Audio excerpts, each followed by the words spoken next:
T-minus 50 seconds.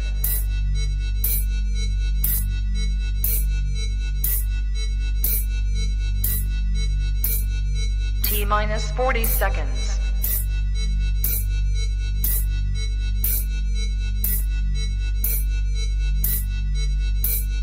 T-minus 30 seconds.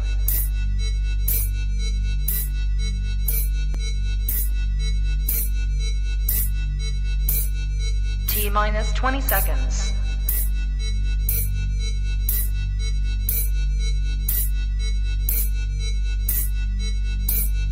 Ten, 9, 8, 7, 6, 5, 4, 3, 2, 1, 0.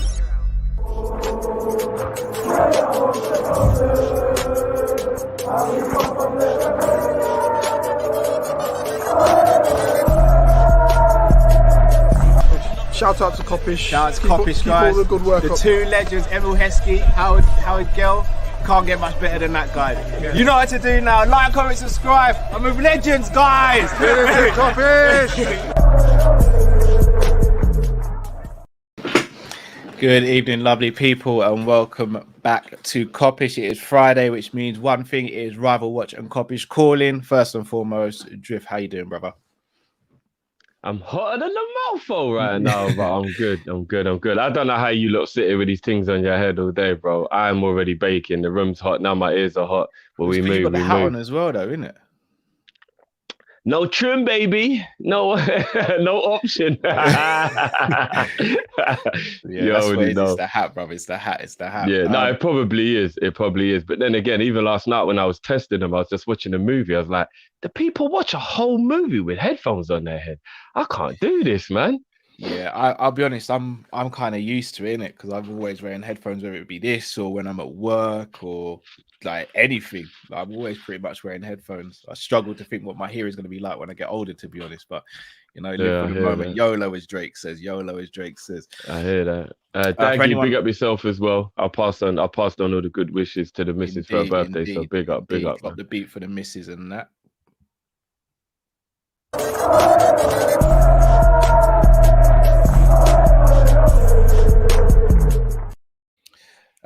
Before anyone asks, Matt will be joining us slightly later on in the show, so we will have a full team. Don't worry about that. And speaking of team people, Kop-Ish have been fortunate enough to get on board with a new sponsor for this show. It is Fansbet, people. So make sure you check them out, Fansbet. I'm really delighted to be joined by Fansbet, if I'm going to be honest. So definitely. Who are Fansbet? That's probably what you're asking. So Fansbet, they are they're the leading sports betting company committed to supporting charity. So again, this is why we're delighted to sort of partner up with Fansbet, is because they're not just a betting company, they are a company that actually gives back to charity. And as part of the deal, we also give back to the Marina Dalglish Foundation as well. And it's a cause that's important to us. So make sure you check them out. So make sure you check out fansbet.com. You can also claim your 10 free bets and get 10 plus 50 free spins as a welcome offer. Obviously, people, terms and restrictions apply. All the details are on the site. You have to be 18 plus. Please do gamble responsibly and visit begambleaware.org.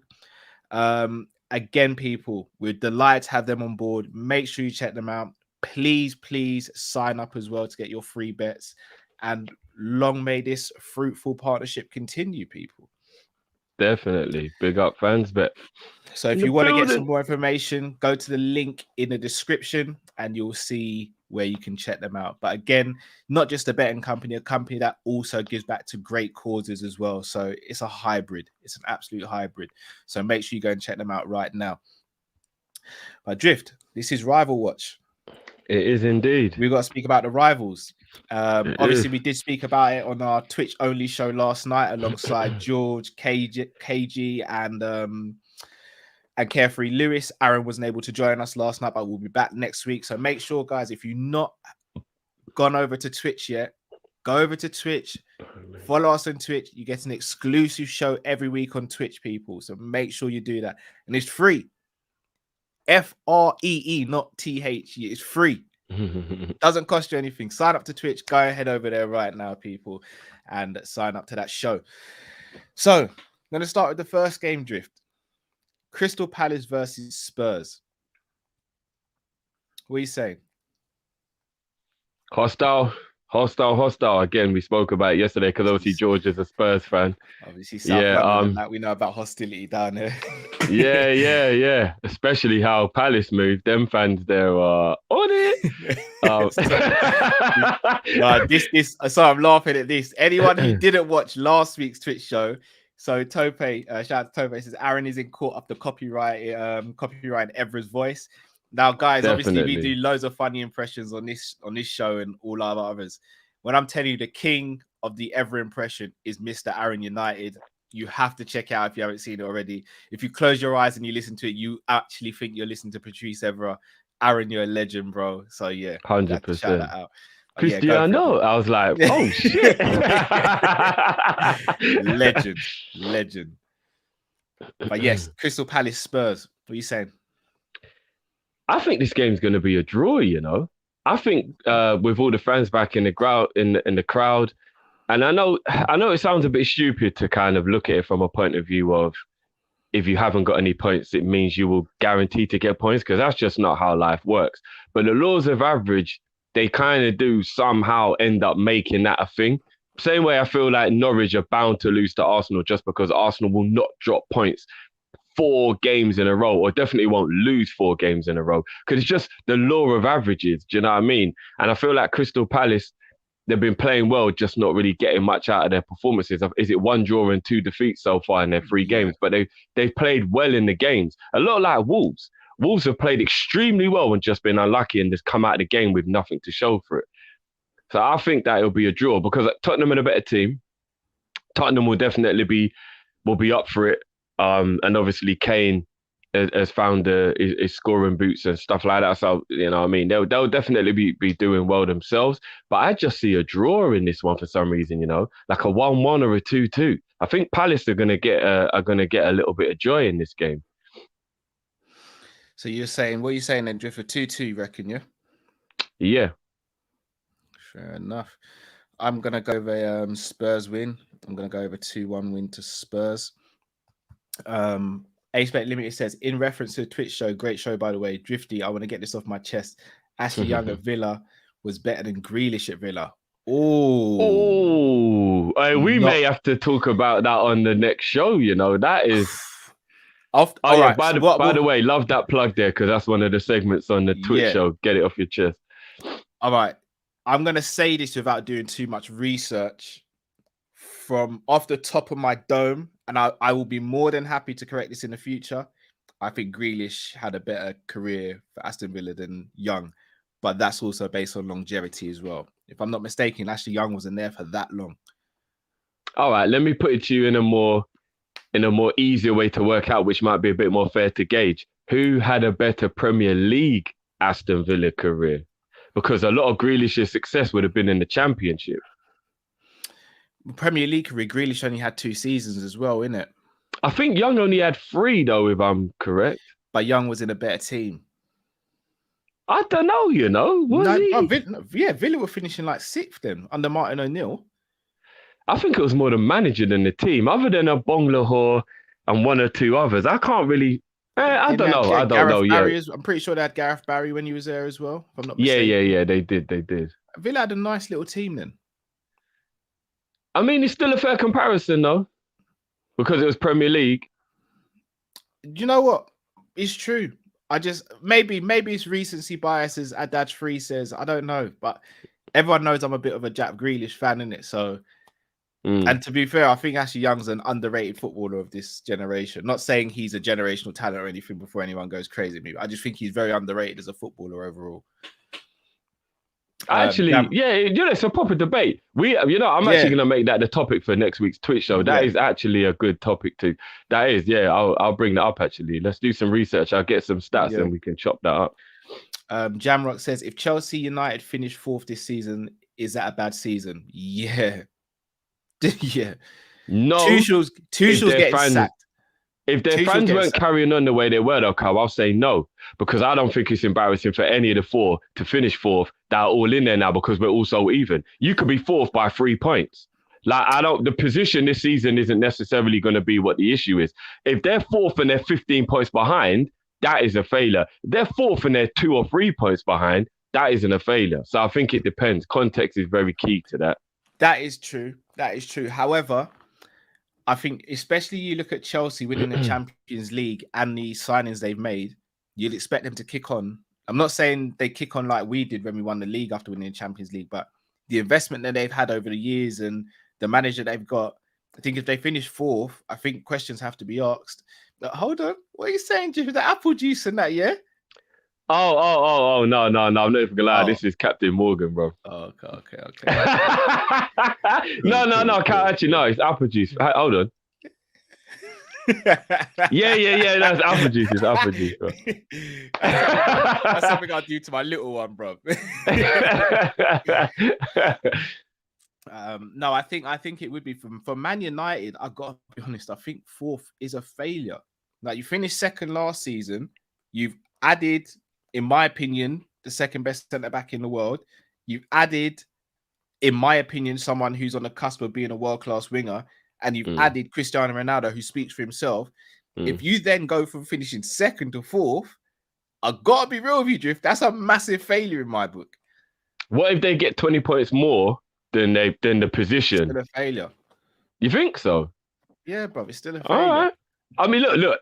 If they get 20 points if Man more, United are a failure, then I'm all for it, bro. But I would. All right. Let me give you a scenario. Man City getting 93 points, Liverpool getting 91 points, Chelsea getting 90 points, Man United get 89 points. They finish fourth. They're only 4 points off champions, though. I think that's the position for me then isn't as big of a deal, bro.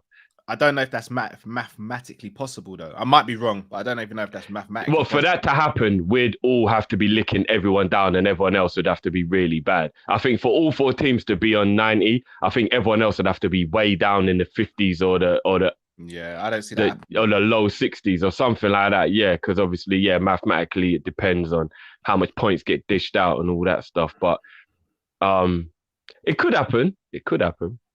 Yeah, I don't know. I know I'm going to sound a bit like I'm making excuses, but dare I say it, the only team in the top 4 who can finish fourth and not really get bantered too hard is us.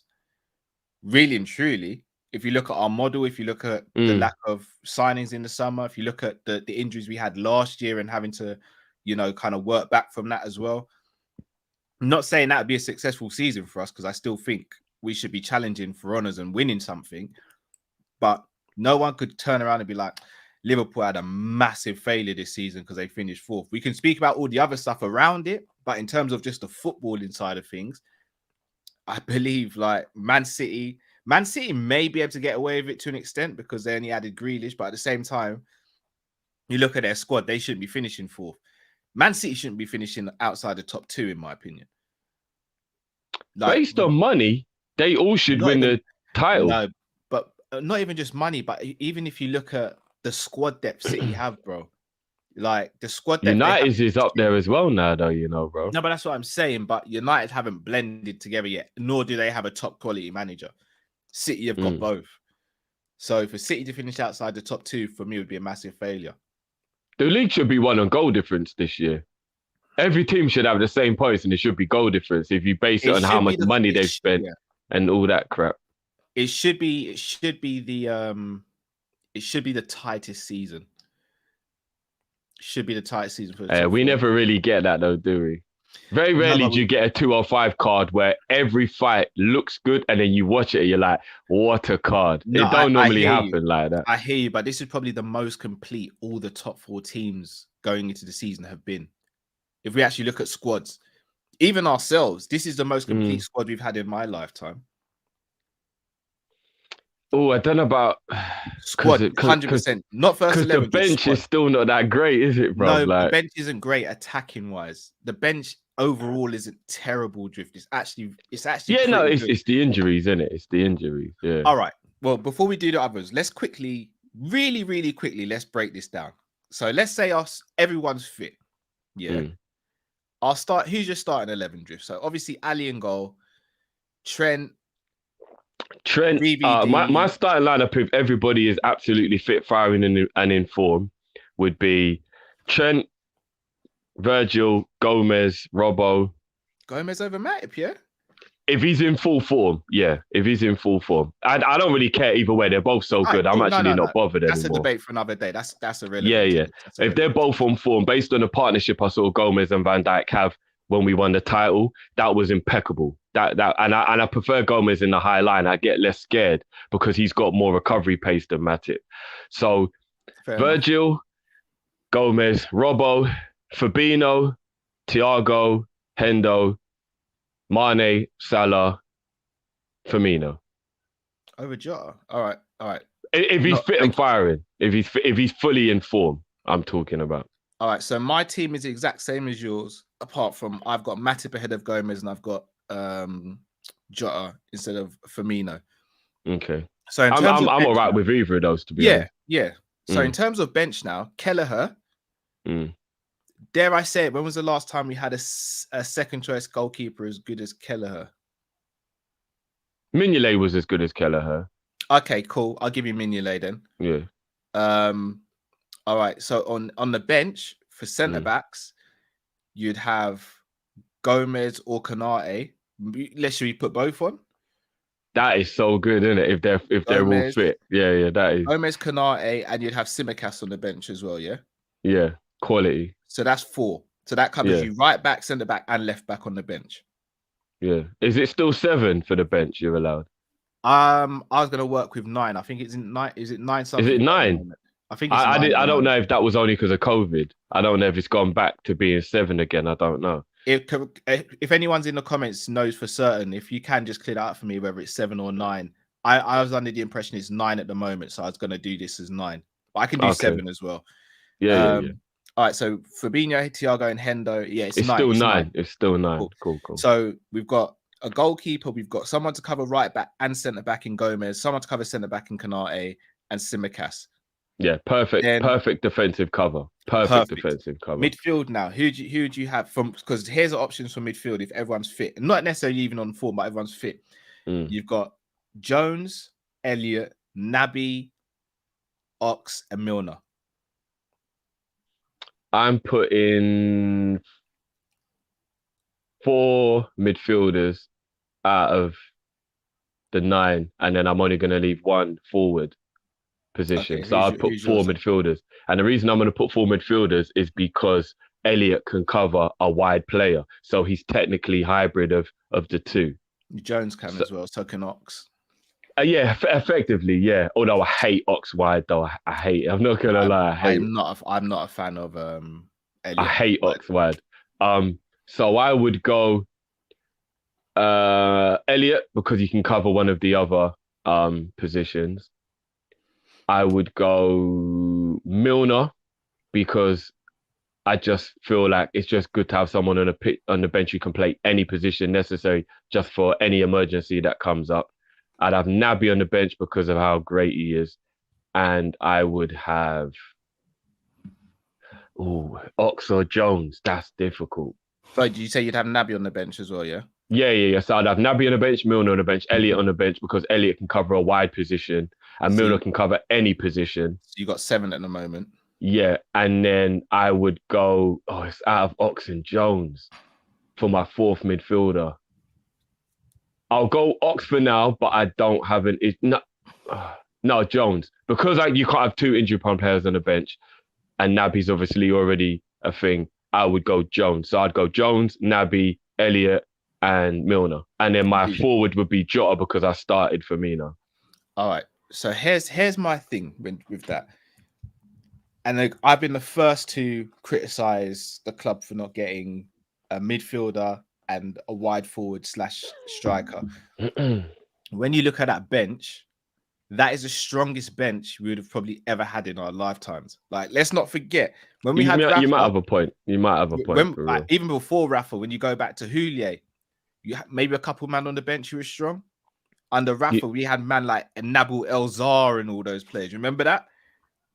Yeah, You know what though? We had a very effective bench though in terms of like Elzar and Pongo and people like that would come off the bench and actually do stuff though, bro. now They and would again, score goals. not regularly. I shout out to Cinema Pongo. Pongo was my guy still. I love cinema. I'm not love even gonna Pongo. lie. I don't know what it was about him that resonated, but I just He loved was Pongo. he was silky, bro. He actually he was was. good. And then under Hodgson, it was let's just write off the Hodgson era.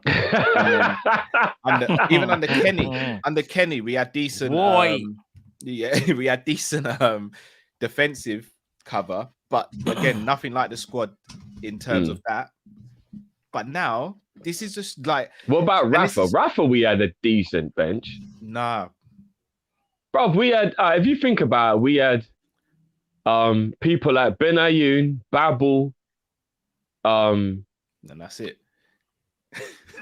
No, hold on. No, there are more. Hold on. I'm trying to think. Sissoko got sold pretty soon in it after when Mash. No, we had him for a good 2-3 years. He was around for a while. What, Momo? Yeah, Momo. We had Momo for a good couple years. Yeah, Momo's there for a couple of years, I think. But when Mascherano came in, Momo left not too long after that. Yeah, I think he went. Was it Valencia? Valencia. We've definitely had all four of those midfielders for at least 1, maybe 2 seasons, at least. We had Crouch for 1 season. But what I'm saying is, though, in terms of squad, there was nothing like it is now. I know. I agree with you. I agree with you. Yeah. The squad now is lit. The only reason why we're so frustrated is because we know we're so close to having a complete squad, but also we've got to look at the squads of our rivals as well. But if you actually look at it, like naming that bench, bro, is not bad at all. Like that's a bloody good bench. Let's be honest. But again, we do lack 1 or 2 players who could make a real change. But no, so I get what the problem's always been, Cal, and this is what I was trying to say to people, and I said I think we'd win the league if it was a computer game. You could switch off the injuries. A lot of the players we named on our bench are just injury prone. It's never been about their ability. If you could get Ox Naby, Gomez, Matip, Konate hopefully isn't going to be injury prone, but he did have that big, massive injury. When we had Shaqiri, if you could have got all these players to be fit, firing and ready whenever Klopp needed them, I don't think our squad would have ever been an issue, if I'm being completely honest. But because we'd always turn around and we'd look and we'd be like, we're gonna need to bring in a guy. But hold on, wait a minute. Who is that we can bring? Because that's always been how it's been. That's always been the issue. Do you know what I mean? Do you know how effective Naby and Ox would have been in any of the last 3 seasons when we needed things to be spiced up a little bit if they'd have been available? Even last year when it was crazy and we had to put Hendo and Fabinho at the back, if we'd had a fully fit Naby and a fully fit Ox to come into the midfield and play with Milner, we wouldn't have been half as stressed as we've been, you know? Like, honestly, we wouldn't have been. Did you just say Naby Keita, the guy that I've been preaching about for time, and you're saying... Yeah, no, but obviously, you know I've always backed his ability. It's always just been funny to laugh at him for one job. I've always backed Naby's ability. I don't know about that, Jiff. I'll be honest, it's more me, Matt. There's been a couple of times when Jiff will be like, he runs funny, or can he really I'm break just winding you up? Can he really break the lines of defense? I remember all the chat. You know I've backed Naby's ability. I'm just being real with you, Matt. I don't trust him. No, fair enough. If you don't trust him, you don't trust him. No, I just don't trust him. No. It's fair. It's like how I don't trust Firmino in front of goal. So I fully understand that. And that's not even me. No. And apologies why I'm late. It's like me just coming in late and just trying to just Matt is here. Apologies. No, it's just me Matt, being real in a sense of when Firmino's in front of goal because he's not clinical. I don't trust him either. Yeah, it's like that. So that wasn't even a shade thing. It's just more. He's a great player. Like I love Firmino. I think he's amazing. But in terms of just finishing, there are times when you're like, oh, bro, like you could have buried that. And I understand the Naby thing as well, because when you say don't trust him, I can understand that because if a guy's been, this is full season and he's not done a full calendar season with us or a full year where he just haven't had any like mad like injuries, I fully get you. So I understand it when you both say to me, bro, he's a good player. He's got the talent, but if he's not available, then what's the point? So I fully hear you both on that. Do you know what you're saying? I don't mean to go on, but you see what's so frustrating about Bobby with his like untrustworthiness in front of goal? If I'm being completely honest with you, if we actually did 50 best goals for Liverpool, yeah, out of all the people who've ever reached 50 goals, Bobby might have the best catalogue. Nah. You don't think? I think the array of goals and the type of goals he scores are so different across the board that he may be right up there for having one of the best catalogues of a top 50. Nah, Bobby scores worldies. When he scores goals, they are worldies, bruv. Like, they get you off of your seat, bruv. I love Bobby, but I'm gonna name you 5 players who've reached 50 with a mad catalogue. Yeah, but if he's going to be in the top 10, then that's still sensational, right? Or just in general, though? No, for Liverpool. I don't even think he hits top 10. I'm not even going to lie. What, top 10 strikers for Liverpool? Do you not think that I would be going too far if I said 50 for 50, top 50 goals for, like, aesthetically, like, how they look? He might have better goals than Torres. Maybe Torres. Yeah, because Torres... He's more of a poacher, though. He might have a better top 50 goals than Owen. No, because you want to know something. Here's the thing, because Owen was skinny, man. Owen was skinny, man. Every that's what I was gonna say. Remember when Owen was skipped past 2, put it in the far corner, and then of course. Come on. I'm always backing Owen, but Bobby, some of the goals Bobby scores are like, if you can do that, why can't you just tap it in from 5 yards? Like, all right, Jeff, that's the type of thing that Firmino does. Let me ask you this: name a better goal from Firmino that beats the goal of Torres, where it's the goal against Blackburn last day of the season. He chests it down, half volley, and packs it in the top corner from about. No, you're forgetting. I'm not saying he's got a better goal. I'm saying the whole 50. If you watch the 50, the top 50 goals of all the players. What about Firmino's got mad goals? But you see how we say Torres is kind of like just poaching. We are slightly sleeping on the fact of, remember against Derby, and that's only Derby, when he nutmegged the man in the man and then he put it in his foot. But when he spun Cinderos against Arsenal in the Champions League, bro, this is Torres. I know this already, bro. Bruv, Marseille, black kit. You know what kit I'm talking about? Yeah, bro, I know, but I'm just saying, I think Bobby, he's one of them man who, like, because you know what it is about Bobby? I'm even just talking about the finesse of the goal. Like, do you remember the goal he scored against Leicester when we beat them 4-1 or 4-0 or whatever it was, yeah? Yeah. The cheek of it, like, the ball comes across him and he just takes a touch of the outside of his boot, fakes a shot near post, everyone comes across, and then he just flicks it into the other top corner. Like, some of the goals he scores, you got to really tune in and look at how good the goal actually looks, bro. Like, but I hear you. When I say top 50 drift, Suarez, he ain't touching Suarez's top 50. No, he can't beat Suarez. He can't beat Suarez. And he can't beat Fowler either. He can't beat Fowler's top 50. He can't beat Sturridge's top 50. He can't beat Gerrard's top 50. He can't beat Salah's top 50. I'll be honest, I don't think he could beat Mane's top 50. Nah, you're right. Probably so that's not. 6 already. So he's in the top 10, though. He's in the top 10 now. He might be top 10. He's in the top 10. Bobby's in the top 10. I don't think he beats Fowler, and I don't think he don't beat Fowler. No, Fowler's got some. Still in the top 10. Fowler's got stupid goals. I'm at 8 at the moment, Drift. I could go further still. What Premier League era? All right, find me 2 more Premier League men that are above Bobby there quickly. Go on. All right, I'm gonna say, argument's sake, Torres. All right, for argument's sake. But that was questionable, yeah. This is catalogue, yeah, Carl. This is catalogue of goals. Top 50 cool. catalogue. Yeah, top 50 catalogue. Yeah. Who else we've had that's hit 50 in the Premier League era? Heskey must have hit 50 for us. Barros must have hit 50 for us. But them man, they didn't have the caliber of goals, though. I have to be real, though. That's what I'm saying. I'm just trying to think of everyone who must have hit 50 goals. All right, shout out to Scoop. If Patrick Berger's hit 50 goals for Liverpool, then Patrick's in the top 10 still. No, but I think Patrick's would have all been the same. They're all bangers, but they would have all been the same. Coutinho. Oh, I'm not gonna lie. Coutinho goes into the conversation. Coutinho goes into the conversation of top 5. Than Felipe. He ain't got better. I don't know if Coutinho hit 50 though for us. He must have. He must have. I'm not sure. He must have. Let's say he has, Cal. Let's just say he has. I'm not too sure, people. 50, Coutinho's top 5.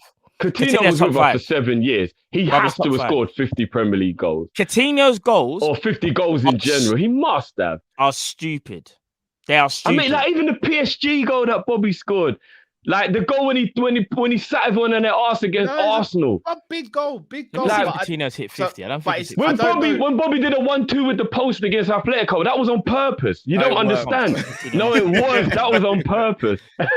He meant that shit. Yeah, Coutinho got 54. Was that in all comps though, or just? Yes, all comps. But I'd even say all comps because I think some of Owen and Torres in that best goals in the Champions League as well. So if it's all comps, then yeah, Coutinho sits at that yeah, table. Coutinho 54 all comps, bro. He's like if it's all comps. Coutinho's catalog's better than yeah. Bro, Coutinho's catalog is better than a lot of man. Still a lot of man in the list we mentioned. It hurts me to do it, but I named 10, bro. I still think the Torres one is a bit questionable, but all right. Cool. Gonna read a couple super chats and then get through the rest of the Yeah, so I know that was my fault for that tangent. No, it's cool.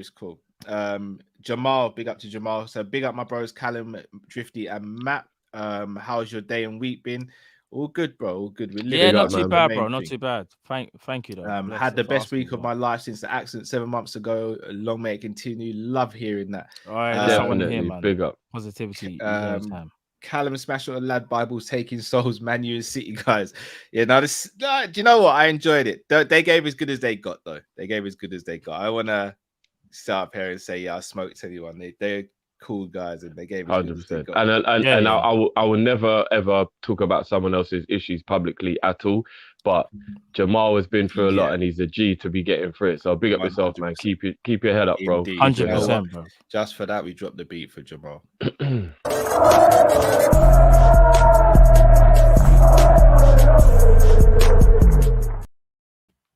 Shout out to Jamrock. Says Luis Suarez probably had a much better catalogue. Yeah, I agree. Luis Suarez catalogue is Suarez's catalogue's probably the best apart from Gerrard, to be honest. Dumb. And the only reason Gerrard might have a better catalogue is because he was here for longer, so he scored more goals. But Suarez's catalogue was dumb. Every time I think of Suarez, I think of the Tootsie Roll, and I think it might be the best goal I've ever seen. I don't even like. And then you think about the Leroy Fer. If Suarez was a good person, bro, Suarez would probably be in my top 5. But he'd be a Liverpool player again because we'd have put a petition up to bring him back. For real. Facts. When we heard Barca didn't want him anymore and he was only 32 years old, we would have been all over that. Over that. On a free as well, Klopp would have 100% taken him. Yeah, all over that, 100%. Liam Kenny said, imagine the competition for first 11 next season with Rafinha and Bellingham. What are you saying? You putting in shares in that, yeah? I'm going to be honest, people. Bellingham's going to cost somewhere between 80 to 100 mil. Forget about that now. There's no release clause on Bellingham. Yeah, no just forget about that from now, guys. We're not going to pay that much for him. Jamal said, Callum, I'm 2 years younger than you, my guy. Oh boy, enjoy your 20s, bro. Because once 30's hit, it's a mazza. I'm not even gonna front. Our body has gone through some changes, bro.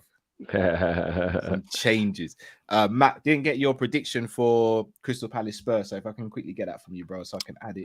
Palace Spurs, yeah, I think Spurs win that 2-1. I think even though they got players missing, I think a couple of their players, I believe as well, like got in trouble with the club as well for unauthorized thing where they were paying internationals when they shouldn't be. But Spurs still win it. I think as long as Kane is fit and Son potentially if he's fit, I still think Spurs win this 1-2-1. Indeed. Any more you want to ask me quickly? I just quickly. No. We're going to go through the rest of them. Really. I just realized that's going to be a members video. You know, top 50 goals, and then what's your favorite from them? And we do an individual play and we go through. How we're going to have to spread over a few shows, bro. Yeah. No, each person per show. This is what I'm saying. Okay. Per show, we do our top 10 favorite goals from each player, and then whittle it down to the best goal. That's good with me. That's good with me. That's good with me as well, bro. Trust. Suarez and Gerrard are going to be difficult still. Ems A says our record signing Bundesliga players are not great. I don't think we should put all. Who have we got other than Firmino and Naby though? That is Naby. Naby was our record Bundesliga signing. No, I think he means our record of getting players from the German league isn't good as in general. But I'm thinking other than Firmino and Naby, we haven't got anybody from that league, have we? Konate, but we haven't really. Oh, we can't test that yet, can we? Yeah. Matip. Schalke. Oh yeah, Matic was from Germany. That was good. Yeah, I think we've had a He couple was successful free, bro. Matic Bundesliga was signings. free, bro. Yeah, we've had Matic might be the best one because he was free. Yeah. Thiago. Actually, we've Thiago. had Emre Yeah. Can. Well, yeah, we've had a lot of Bundesliga Emre Can success. with a bicycle kick against Watford. Yeah, we've had a lot of success from there. Now, Sahin was a poor one, but we got him from Spain. He didn't actually come. That was in his fault. Yeah, Brendan. Yeah, Brendan played him in a 10 as well. Like Carrius. Carrius. Yeah. We've had more good than bad, though. Yeah, definitely. We've had more good than bad. We've had more good than bad. Jamal says, Callum, I turned 30 in April. My 20s flew by, bro. If you think your 20s fly by, your 30s. They must fly by, bro. Life flies by. I woke up yesterday and I was like, it's the end of the week. Hold on a minute. It's the end of the week. I woke up on a Monday and I was like, cool. Woke up on a Friday, man's got 2 kids, so it's trust me, life come fast, bro. Life will come at you fast. Man, I got 2 kids now, you know. Man didn't need that was some evolution thing. Man didn't even say a couple years surpassed, you know. Man just said 4 days. Monday, man, same week, Friday, now, boom. Jamok says, how many Bundesliga players have been a success in the Premier League? We'd have to go through the full list, I reckon. Yeah. You know, Jamok. Yeah, we would. In terms of Liverpool, I'll be honest, I think we've been all right. We've been good. I think we've done really well. Mm. Tahir says, from the bottom of my heart, this is the best channel of all time. You lot need 1 million subscribers. Come on, people. You three are God's blessing. We're not gods, but we appreciate the words. But no, he said God's blessing. God's blessing. So yeah, he said God's blessing. He didn't say God. No, that's love right there. That's love. See, when I hear things like that, nah, man, it just makes me even appreciate. Big up yourself. More, I know Tahir's been one of our day ones as well, so big up yourself. And guys, let's be real. Without you guys, there'll be no us as well. So it's a community 100% without isn't it? So Kopish community are undefeated, bro. They're the best. I say it each and every time.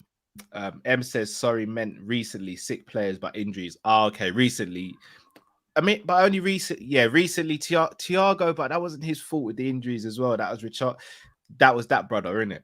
Yeah, Cal don't even. The members will know. Cal don't even want to talk about that, brother. Yeah. If you watched our latest members video, you know my thoughts on Richarlison. All right, let's get through the scores, and then we can get the callers in. Yeah. Arsenal. Oh yeah, Babel came. Babel came from Holland, guys. Babel didn't come from Germany. From Ajax. Yeah, he came from Holland. Yeah. No, Marcus Babel. Oh yeah, I keep forgetting we've had 2 dons. How can I forget? Yeah, Marcus Babel. And Marcus was a G, man. Yeah, no, he was. But yeah. Go on. Next one, bro. Arsenal versus Norwich. There's no way. I know we spoke about this as well. There's no way Arsenal are losing to Norwich. I know you lot asked me to explain why I feel like Arsenal will win the game, and I couldn't give you like an actual intelligent. I did that for banner, though. I did that for my own banner, bro. Oh, okay. And did you just say Arsenal and Norwich? Yeah, I know I couldn't give you an actual intelligent reason behind why I think Arsenal will beat Norwich based on what we've had from evidence and proof and whatnot. But there is absolutely no way Arsenal lose this game. No, my beast. No, there's absolutely no way Arsenal lose. Is that the next game you're asking us, Cal? Yeah. Yeah. Arsenal. Yeah. All right, cool. I'm gonna be real. Plus, it's Arteta in. Nobody should want Arsenal to lose this game. A draw would be a perfect result. Nah, a draw might still get him sacked, Cal. Nah, draw. Listen, keep him in. You just spend bare money. So real. These men aren't confident, bro. They're not confident. All right, let me push it like this. This is the easy way to say it. Forget the name of the team. Forget what they represent. This team has lost 3 games on a bounce. They've scored no goals. They have no confidence. Their striker is out there doing a madness and would rather do things on social media than he will be committing to the team. Let's be real. They've got another defender who's been brought in to be their savior.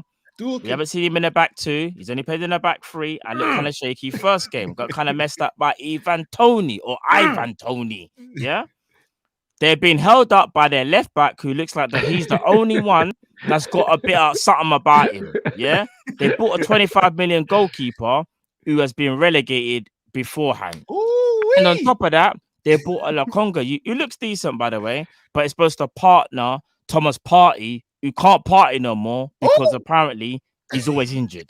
So when you look on the face of it, It's about Tierney and Saka, who's had how many games? Saka ain't really done nothing.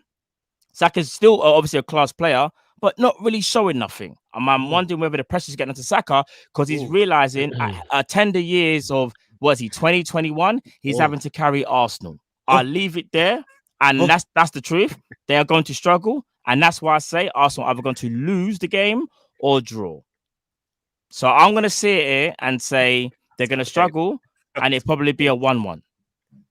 So you're saying 1-1, Matt? Yeah. Drift, I'm going to be real with you, yeah? Matt just gave me reasons why it's going to be a draw. You can't give me a reason why Arsenal going to win. But no, I can. Me being disrespectful no, I can, because no matter what we want to say about Arsenal, as an attacking team, Aubameyang, Lacazette, Pepe, Saka, Smith Rowe, Odegaard. You say Pepe? Yeah, no, let me finish my point. Yeah, go. Pepe, Saka, Emil Smith Rowe, Odegaard, everybody there that I just named, all 6 or 7 of those players are way too good for Norwich to be able to defend against. And even if you think Norwich might be able to hurt Arsenal a little bit at the other end, Arsenal will get past Norwich. Norwich are letting in goals for fun. And we can laugh and joke and do the banter thing. I get it. But you want me to be serious? Lacazette can score past Norwich's defence. Aubameyang can score past them. Saka can score past them. Smith Rowe can score past them. Arsenal aren't losing this game. Even if they let in 1 or 2 goals and there's like a goal fest, Arsenal will not lose this game. All right, what you're saying is very true, but that doesn't always translate when players are not confident. If we're talking about on face value and we talk about just like, player for player, then Arsenal wiped the floor of Norwich. But if we know this is all about confidence, we know this. We saw it with us. Norwich have confidence, man. They've been getting pammed themselves, bro. No, but here's the thing. If Norwich at home, if I'm not mistaken. No, I think it's at the Emirates, bro. I was at the Emirates. Yeah. I'm even more confident Norwich will beat them. Bro. Do you want to know why? You see, well, he missed Carnival. He's gonna do something. They got Max Aarons. He wants to move. And my man Pookie's got very, very good movement. You're clutching now, though. You know that, right? Bro. You know it's going to be a draw. Kabak as well. They got centre back. Kabak. Hey, Kabak to get the winner, yeah? That would be mad. Listen, watch when Kabak locks up Aubameyang or Lacazette. Remember I said this, you're going to lock one of them up. This is Arteta hearing Matt speak about Arsenal. I ain't gonna lie, I'm getting cooked.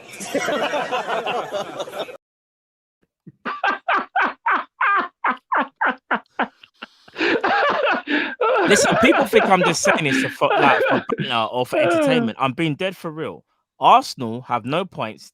It's about confidence. If Arsenal would have won at least one game, I'd be like, no, they're gonna smash them. But I don't think that they are. I generally feel like it's going to be a draw where Arsenal fans are going to be really, really upset that they didn't. Arsenal did lose to 2 teams they were meant to lose to, though. No. I hear you on that. But it's about confidence, Drift. If you're any team that's lost 3 games on the bounce, none. They slapped up West Brom. Bro, they didn't score against Brentford. And I know they didn't have Aubameyang. 23s. Yeah, that's true. Now, let's put that in context. Is West Brom's under 23s? Look, I'm trying to give a little bit of shining light to Arsenal. I think it's going to be 2-1 or 3-2.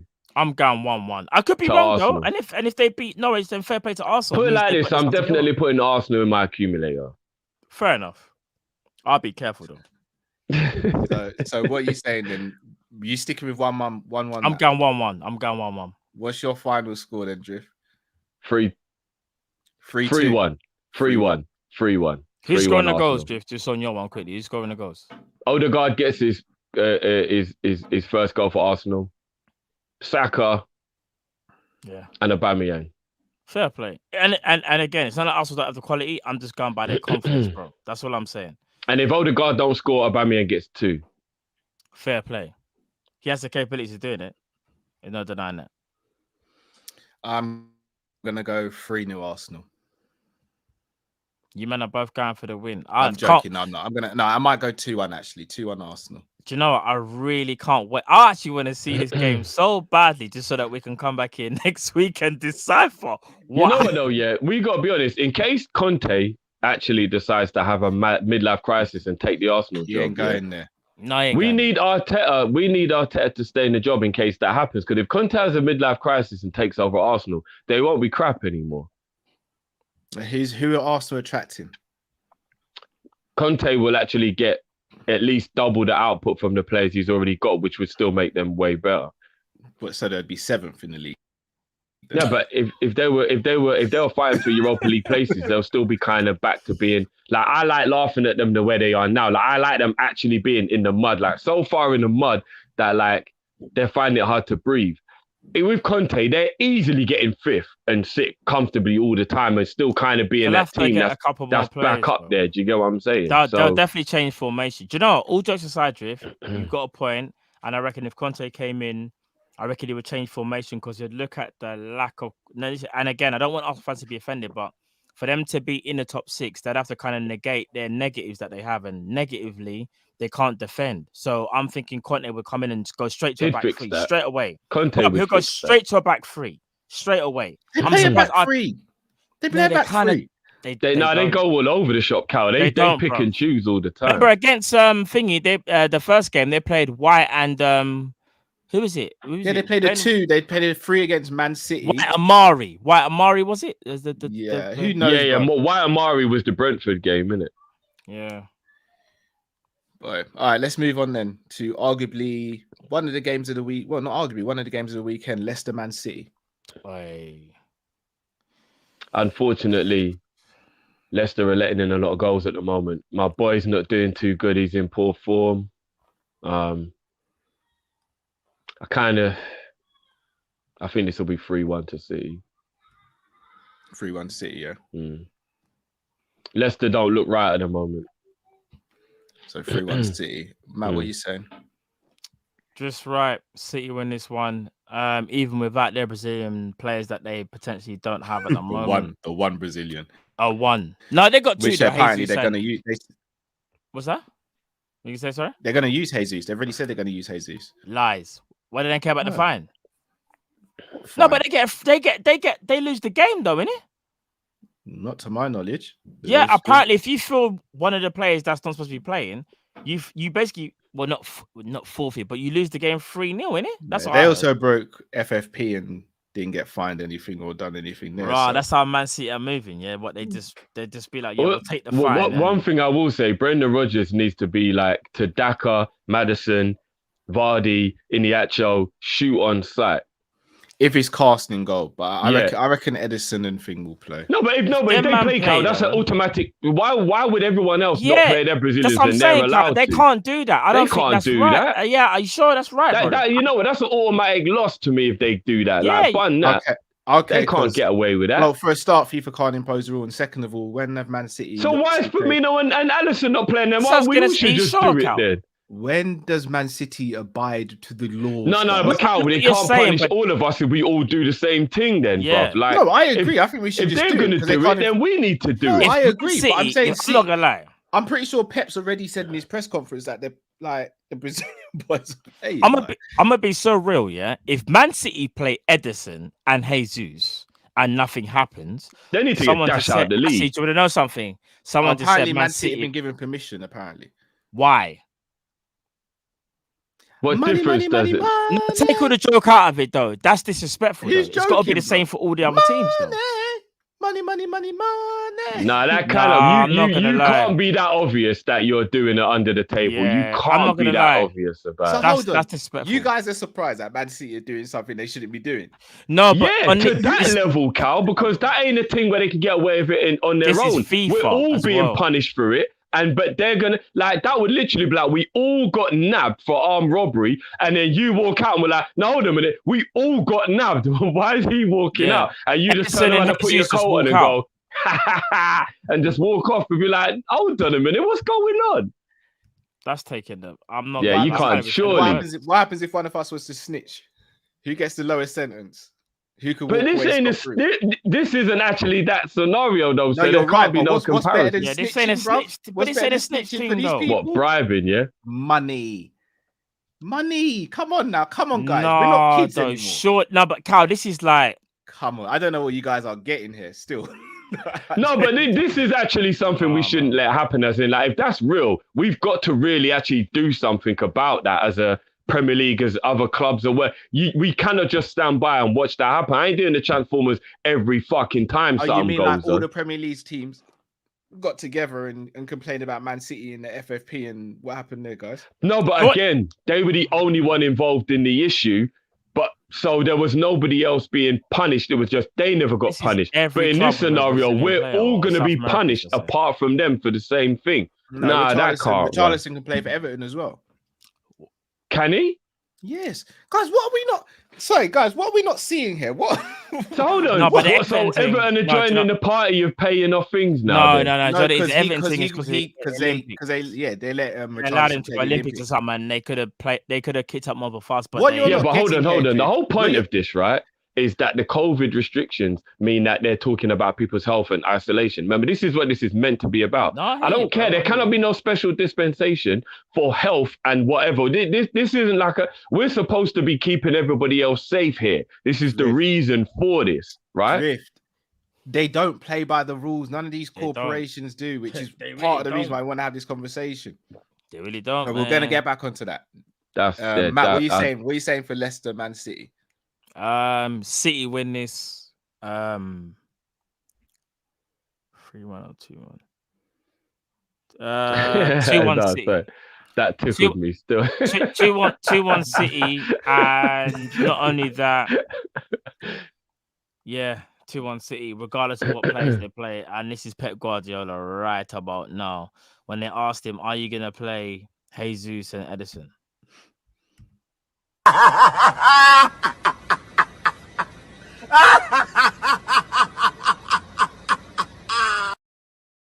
Man don't care, bro. You don't give a Literally, monkey, man don't bro. care.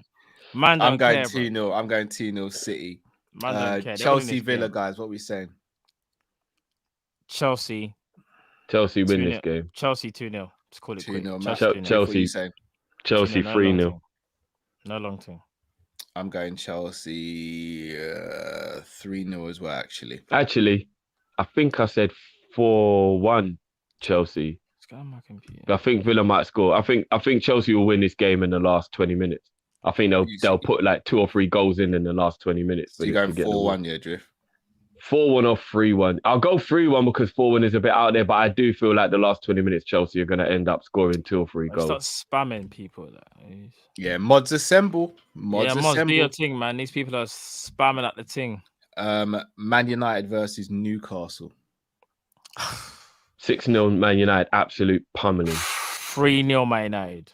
I'm going 5-0 United. Absolute pummeling. Newcastle getting cooked up, bro. Yeah, I don't think that game's going to be pretty for. As I was going to say it's not going to be pretty for Bruce, but I think Bruce wants this to happen anyway. So yeah, this will be a little bit of that. What's that? That is it? Sado, whatever that thing is where you like pain. I think this will be Bruce on this one. I'm trying to think of the. No, when a man them lie down and let the girl kick them in their balls, it's gonna be one of them ones. What's kind of mad?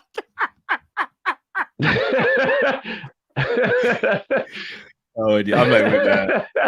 I could say so many things right now, going in so many different directions. I don't want to. Man said the man them that I love.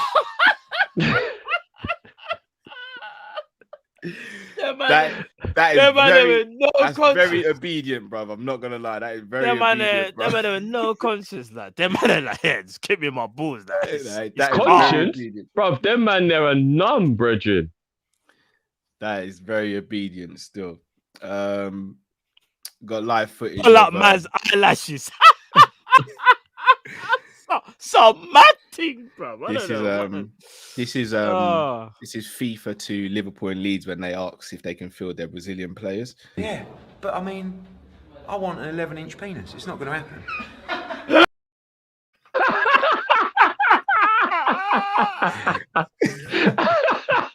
Do you know something? I was gonna put something and I saw the video like there, and I was like, nah, I don't even know what it is. Let me just see what. So yeah, I mean, that's what it is, isn't it? That's what it is. No. What can you do, eh? Some people abide by the rules, some don't. Some people move mad.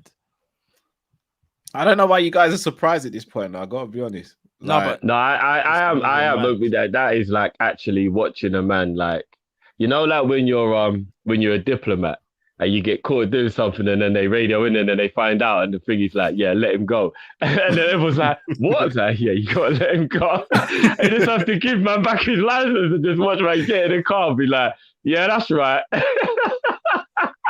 Like it feels like that, bro. Like I don't know. I don't like it, bro. I don't like it.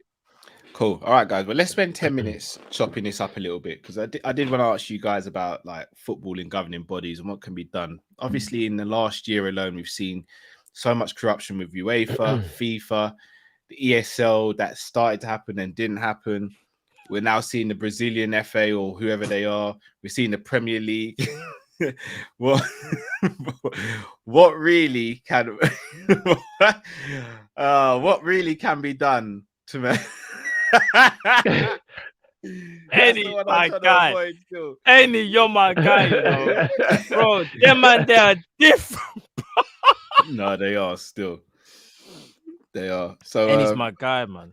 what do we what can be done about this? Like, Well, in terms of the because a governing lot of bodies, people Yeah. said that even though the ESL was wrong, including ourselves, someone like Jamrock, for example, who quite rightly, in my opinion, said it showed the corruption, really obvious corruption of UEFA and FIFA as well.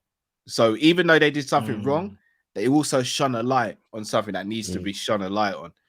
What happens? And as Jamrock has also said, how comes the Premier League, you can sanction them, still haven't actually done nothing? Because remember, UEFA couldn't do anything, but the Premier League could, and they still haven't done anything about it. Yeah, no, it's That true. is the question. I don't know, man. You know what? I don't even want to cry about it. I just find it really unfair. Like, all jokes aside, all the banter aside, I know that we like to make it all light-hearted to just keep things up in yeah, but it's just not the one, man. You just shouldn't be allowed to just blatantly cheat like that.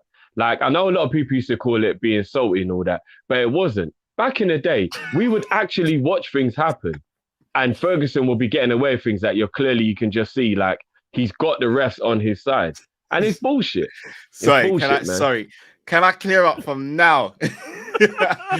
I do not partake in any of these things you lot write in the chat or anything like that. I am not on that stuff, yeah. I'm seeing massage stuff come up and all that with my name involved. I don't do them things, people. Don't categorize me in that stuff, please. Don't even put me in that catalog. I'm in a different book. Like, I ain't about that life, people. I don't want to see this go further than this show, please. I've got a young family. I'm a Christian. I go to church. I've got a wife. All right, chat. This is Cal right now trying to get out of it. I promise, like, and even it No, people, I got a young family. My mum watches this sometimes. I don't need her thinking this is what a baby boy does. Like, please, this doesn't go any further than today. For real. Man, it made me spit on my drink, bro. Oh boy. All right. Yeah, silly spammers. Oh, Got nothing I'm never gonna. I haven't heard Marjay for long, bro. I can't believe I just said Marjay. You know how long it's been since I heard Marjay? Bloody hell. Go get through some of these super chats. So A-Spec says, I'd be confident putting Suarez's top 50 catalogue against any Premier League players to do 50. Honourable mentions to Shearer, Henry, Letitia. Letitia could potentially have the catalogue of all catalogues. For real. You know what? I would comfortably put Suarez's top 50 against anybody ever. You might not win, but I definitely think you can put it up against anybody. Are you talking about his whole career? Suarez's whole career? Yeah, his whole career. I think you could put his top 50 up against anyone's, really. Yeah. Suarez is different, you know. Now, because you're right, Cal. It's such a shame he's such a horrible person. Bro. Because what he's done in his personal life with the racism and the scumbaggery and all that stuff, it ruins what is arguably one of the greatest footballers that we've ever witnessed. Not arguably, without a shadow of a doubt. When you speak about just footballers, he's one of the greatest footballers we've ever had at Liverpool Football Club. That's no debate. No, one of the greatest footballers that's ever lived, bro. That as well. Yeah, that as well. Like, real talk, Suarez is different, you know. There's an argument to say that apart from R9 or since R9, he's the best number 9 to have graced football. There's an argument to say. 100% without a shadow of a there's doubt. an argument, bro. Like, I shadow love of a doubt. Thierry Henry, but I'll be honest, I think Suarez has had a better overall career than Henry. I think he has still. I think he And has as well. that's saying a lot because I rate Henry. Oh no, Henry career is goes without different. saying. But even as a number 9, just a goal scorer, I think even statistically, he's better than Henry, right? And if I'm not mistaken, he's got the second most assists in football history as well. Does he? I'm not gonna lie, he's Jesus. different, If I'm bro. not mistaken, I know if I am, someone I in the can't stand comments him can- as a person. But if we're talking about footballing ability, then what we're all saying is 100% correct because I think he's. and he weren't even in his peak at Liverpool. No, How about that? he wasn't. No, he I think wasn't. he was. I think he was at his peak No, 2 years at no, Liverpool and then no. 4 or 5 years at Barca. I he think was- he had no, about a 6-7 year peak. His first year at Barca, or actually, Yeah, but You that could- was alright, coming you off could the have- back of 2 peak yeah, Liverpool. maybe. Do you Yeah, get but what I I'd say mean? he was one. I'd say peaking, one peak yeah. Liverpool. No, No, because bro, the year before we nearly won the league, he was still balling stupidly. you know bro. that his that last was the this season. No, No, 13, 14 was bro. his He last had season. 2 Before because he he got balled 30 out. in all comps. Then he nearly went Arsenal. Then he stayed. Then he balled out again. Then he But left. I don't think he was in his peak that season. Bruv, I think 12, that 13 last season was it. 12-13, he got 30 in all comps, you know. 12-13, he was People peaking, bro. actually He was sleep peaking. on the season was, bro. before He he put was. us on the charge for the title. That season before then, man got 30 in all Maybe comps. I am sleeping on it, to be fair. I think he had about a 7-year peak, Suarez. Put it this way, if you could ask me to bring 2 players back in their peak into this current Liverpool team, it's Gerrard and Suarez, and that says a lot. Yeah, for real. In fact, recent memory, I'd probably If footballing standards, I'd probably have to go Suarez over Fowler in this particular system with Klopp as well. For the system that we have now, Yeah. Suarez is probably the best shout. Suarez That's a and madness. Gerrard, yeah. Just for pure footballing thing. You put Suarez and Gerrard in this squad, and we win absolutely everything. I no easily. disrespect, Cal, and I say this respectfully. Could you imagine a peak Suarez or a 28-year-old, 29-year-old Suarez in this system over Bobby Firmino? Like, Bruv, oh my god, it's wet dreams, bruv. wrapping up everything, bruv. Like, I'm gonna be real, wrapping up everything. If we got a 27-year-old Suarez and a 27-year-old Gerrard back in his done. team, Wow. I actually That's don't done. think we'd even lose a game. Honestly, I don't think we would might lose a not. game. We might actually not. We wouldn't. I Virgil don't and think we Mane, would lose a game. Salah, Suarez, Salah, and Mane, and Virgil. Hold on, Virgil defense and Gerrard in midfield. I'm not gonna lie, people. Gerrard, Thiago, Fabinho. Leave it out. Leave it That's out. crazy. That's Oh my crazy. days. Hold on. You're forgetting Trent and Robbo as well from the wings. Leave it out. Leave it out. How do We you wouldn't stop that lose a team? game. How do you We stop that wouldn't team? lose a game. I'm sorry, we wouldn't lose a game. It'd be different. Goodness me. There's a part of me that believes that if you brought back 34-year-old Suarez and 40-year-old Gerrard and still put them in the team now, we'd still be balling out. For real. For real. True, you know, it's true. John Moore says, big up yourself, guys. Much love. Drifty looking mad with the headphones. Not used to that one. Laugh out loud. Love the channel, me and little man never miss it. Watching you on the big screen and Dave's LFC chats on the phone live. I love that. Shout out to Dave's LFC chats as well, man. Dave, Shout out to LFC Dave. chats. I was on the thing with the other Yeah, I'm day. trying. It's I on his wanted to channel. join the gang in it. I felt left out. That's why I yeah. went for the red set, blended in as well with it. You know? Zabiri says, all banter aside, Arsenal is hard to beat on FIFA. And on that note, I'm with Drifty. I refuse to accept Arsenal lose because I don't have the capacity. I don't have the capacity. They're not going to lose, guys. They're not going to lose. I don't We'll think see. so. All right, Zabiri you man. says- All right, you man. The drawing, you know, the drawing. Allegedly, the mods are spamming the chat to earn a contract with back pay. Long Consuela. The mod, you know, especially the mod. And he said long Bro. live Consuela as well. What you saying? We get someone's on an inside job Yeah. thing right now. Yeah, is that what I'm saying? Tahir says Arsenal to lose, we need a laugh. No, we laugh in the short term. Like long term, it could be bad because they could go and get a top quality manager. Yeah, I'm telling And you, that's how we Arteta don't. in. Arteta in, man. You get me? Kopish Kall has just become a member of ours. So, guys, if you want to become a member, you get exclusive videos. We even did one this week. We just went all around the houses. We started off with talking about Darren Till, started speaking about Richarlison.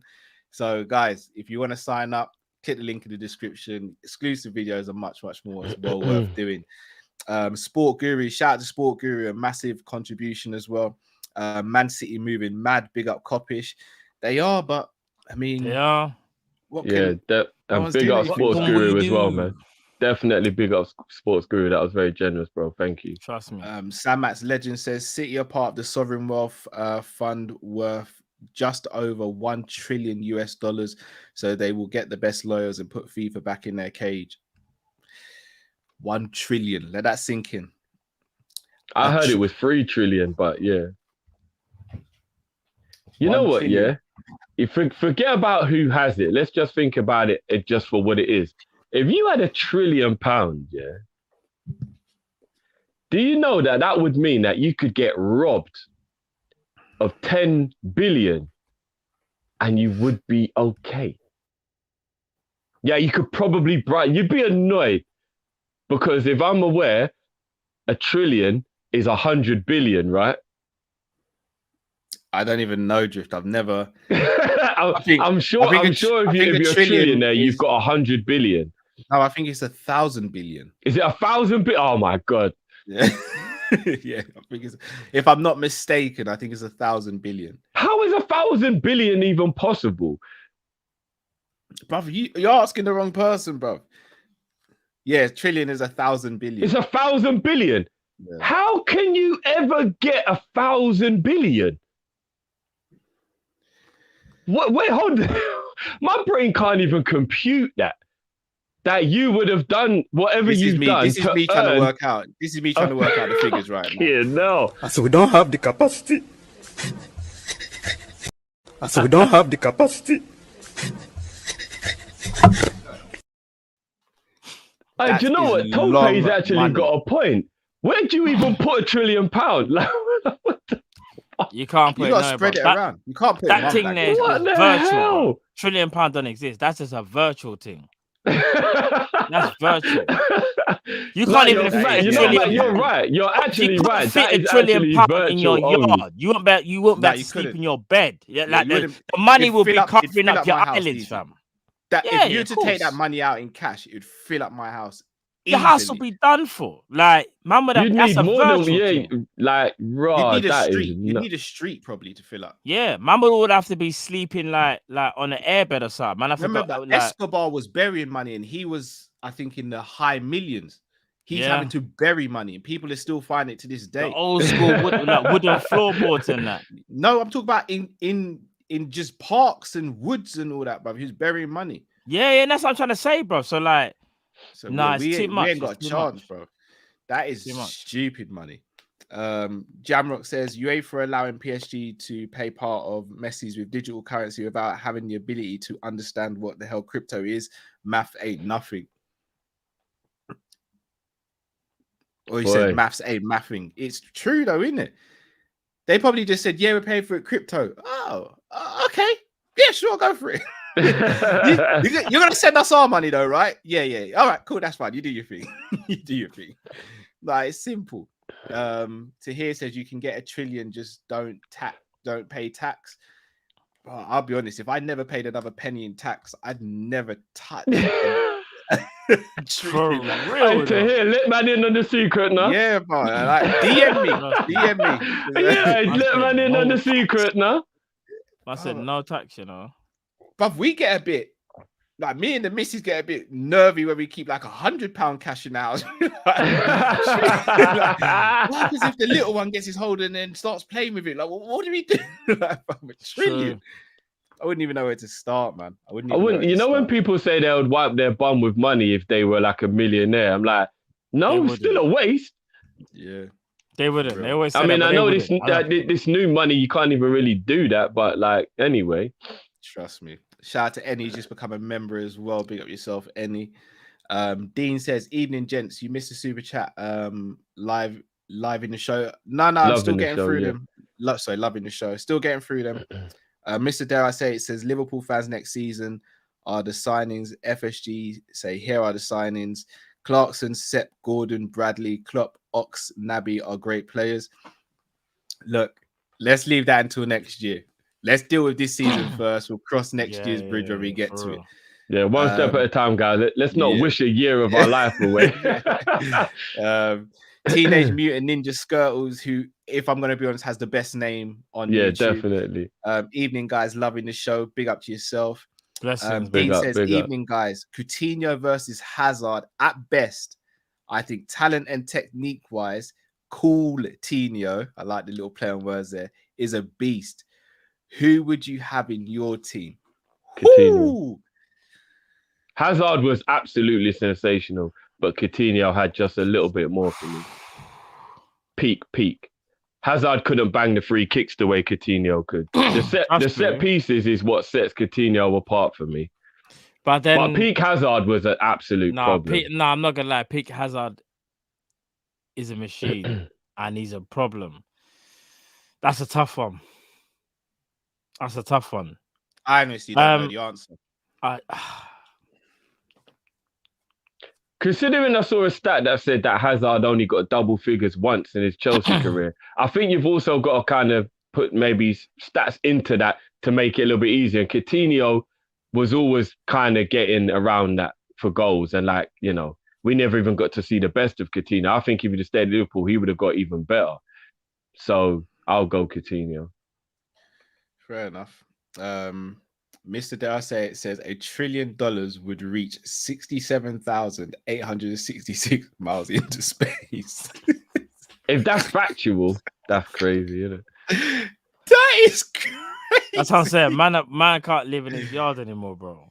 Oh my word. Got floating money in space, the orbit's all messed up because the money's just up there. Crazy money. Man, they'll be up there getting lost in space trying to grab it all, bro. Trust me. If anyone's seen Gravity, I can't think of anything more claustrophobic than just floating in space. I swear down. Yeah, same. That is what I don't see the allure about going to space. I'm not gonna lie. Getting lost on the motorway is one thing. Getting lost in for space real. Space is the next thing, bro. All right, just quickly. I know this is dumb. Apologies for being immature. Lost in space or stranded in the middle of the ocean? Probably ocean. Who are you going to call if you're lost in space, bro? Who are you going to call if you're lost in the middle of the ocean, bro? That's what I was going to say. No, but you can at least Can you swim, Cal? Can you swim? Yeah, I can swim.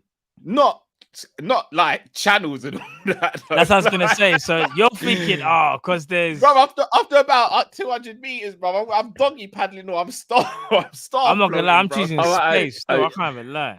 In space, you would die because you ran out of oxygen. In the sea, you would die because you're eaten or you drown. I'm choosing space, bro. Should I tell you why I'm choosing the sea? There's more chance of a boat floating past or doing something. That's true. If I'm in space, no one can physically get to me at all. No, they can. You're sleeping on it, bro. You're sleeping on it. They can. Bruv, there's not a high chance though. How many? Have you seen the movie Aliens? A movie. Every now and again, someone will pop round looking for something, and they'll be like, "Oh, what's going on out here?" They'll find you, bro. They'll find. No, Matt, I'm not gonna lie. If you're floating in space, you're done. They'll just see my Kopish hat and be like, "Oh, that smell like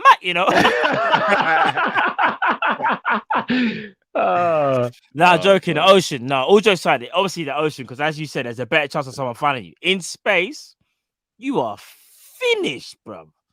And I don't even like water like that. But no, real talk. Yeah. Like, if you I'm not gonna lie. When you get the salt water in your mouth and your eyes and the sun's beating on you.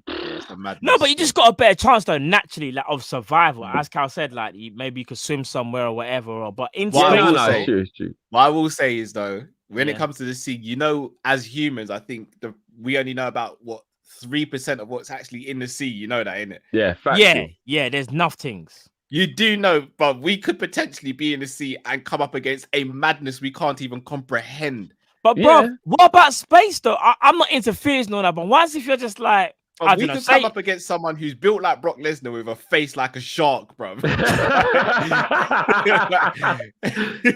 but bro, I'm just keep thinking about aliens, just holding though. You like a hamburger, bro, and just eating you. But aliens, I think, is worse though. Let's say, for example, you are stranded or whatever, and you're on a space station, and you think, someone's gonna find me, so you're trying to ration your food, and all of a sudden you just see the door thing. You know that door thing that kind of goes like that, like a circle, and it just opens, and you just see some next thing running at you. Bro, I'm not gonna lie. Oh no, man, you've made it way more generous. I never said stranded in a space station. I mean, you went for a spacewalk, your thing disconnected, and you just float off into space, bro. Even what? You got no chance. No chance. That's what I'm saying, bro. You're just gonna float towards the sun and burn up anyway. Exactly, bro. Burn up like some patty that's been in the oven for too long, bro. Allow it. That's not me. Bro, you can't, bro. As you're getting closer, it gets hotter, brother. You can't stop. Yeah, it. Nah, and you might see things that you just don't want to see. Yeah. But what if you're in the sea and you float and you think you've seen land and you're like, oh shit, I've made it, and then you get off and then you walk and it's that island. What's that film, Matt, that you and Cleve told me never watch? You just see him. All you see is a man standing in a tree. Just do this. Oh my gosh! You know what? I need to find the name of the film. Green Fern or something like that. Green Inferno, bro. Green Inferno. No, but that's a different thing. I'd rather be in space. You say that now, but let me ask you this: would you rather face something that fears you, or would you rather face something that you can't see? Bro, I'd rather float in space forever and die of suffocation than somebody cut my foot off, then cut my hand off, then dug my eye out, then cut my tongue off. Then, bro, fuck that. People, go watch Green Inferno. I'm watching that after Drinky just described that. No, Green Inferno, go watch it. The film's kind of serious, kind of lie. Yeah, it sounds too serious for me, bro. Fun. Yeah, sir. Apologies, that was a childish tangent. Let's get back to football. Yafu says Suarez loved stat padding against Norwich, didn't score much against the top four. I'll be honest. Definitely not right. I think we need to do a show on stat padding, for example. I genuinely do. I think that term, like, when has it become bad to score or assist, regardless of who it's against? Like, I don't get where this term stat padding comes from. But I do get where if like Lukaku scores 4 against West Brom and then 3 against Villa, but don't score against Liverpool, Man U, Arsenal. Like I get where you could go. Well, at the end of it, if he's top goal scorer, a lot of those goals were stat padding. I can kind of understand that to a degree. Not for me. I mean, you score goals or you don't. Like Berbatov got top goal scorer one year, and he actually factually never scored past one of the top teams. Like, he was getting like 4 past Fulham and stuff like that. Now, he still got the goals, but I mean... I don't know. I don't like the term stat padding, man. But that's for a different show. Yafu, Zabiri says, fun fact, in space, a lot of abandoned satellites due to expensive budgets to retrieve them. It's worse than our ocean in regards to trash. Even that, you could just get hit by a satellite, just... No.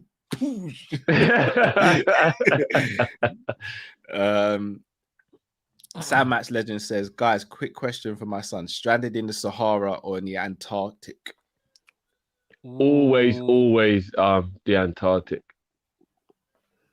It's easier to warm up than cool down, no matter how hot or cold it is. Polar bears. I was gonna say them thing there will mash you up, bro. I tell you what, go and get a magnifying glass and put it and shine it on something. That is what being in a Sahara desert would be. I hear that, but then also it's like, I know these brothers are afraid of cold. Straight away they were like, of course, just gonna pick the cold. Do you know what? You know what it is as well, though? Because Sahara, if I'm not mistaken, Sahara Desert at night gets stupidly cold as well, doesn't it?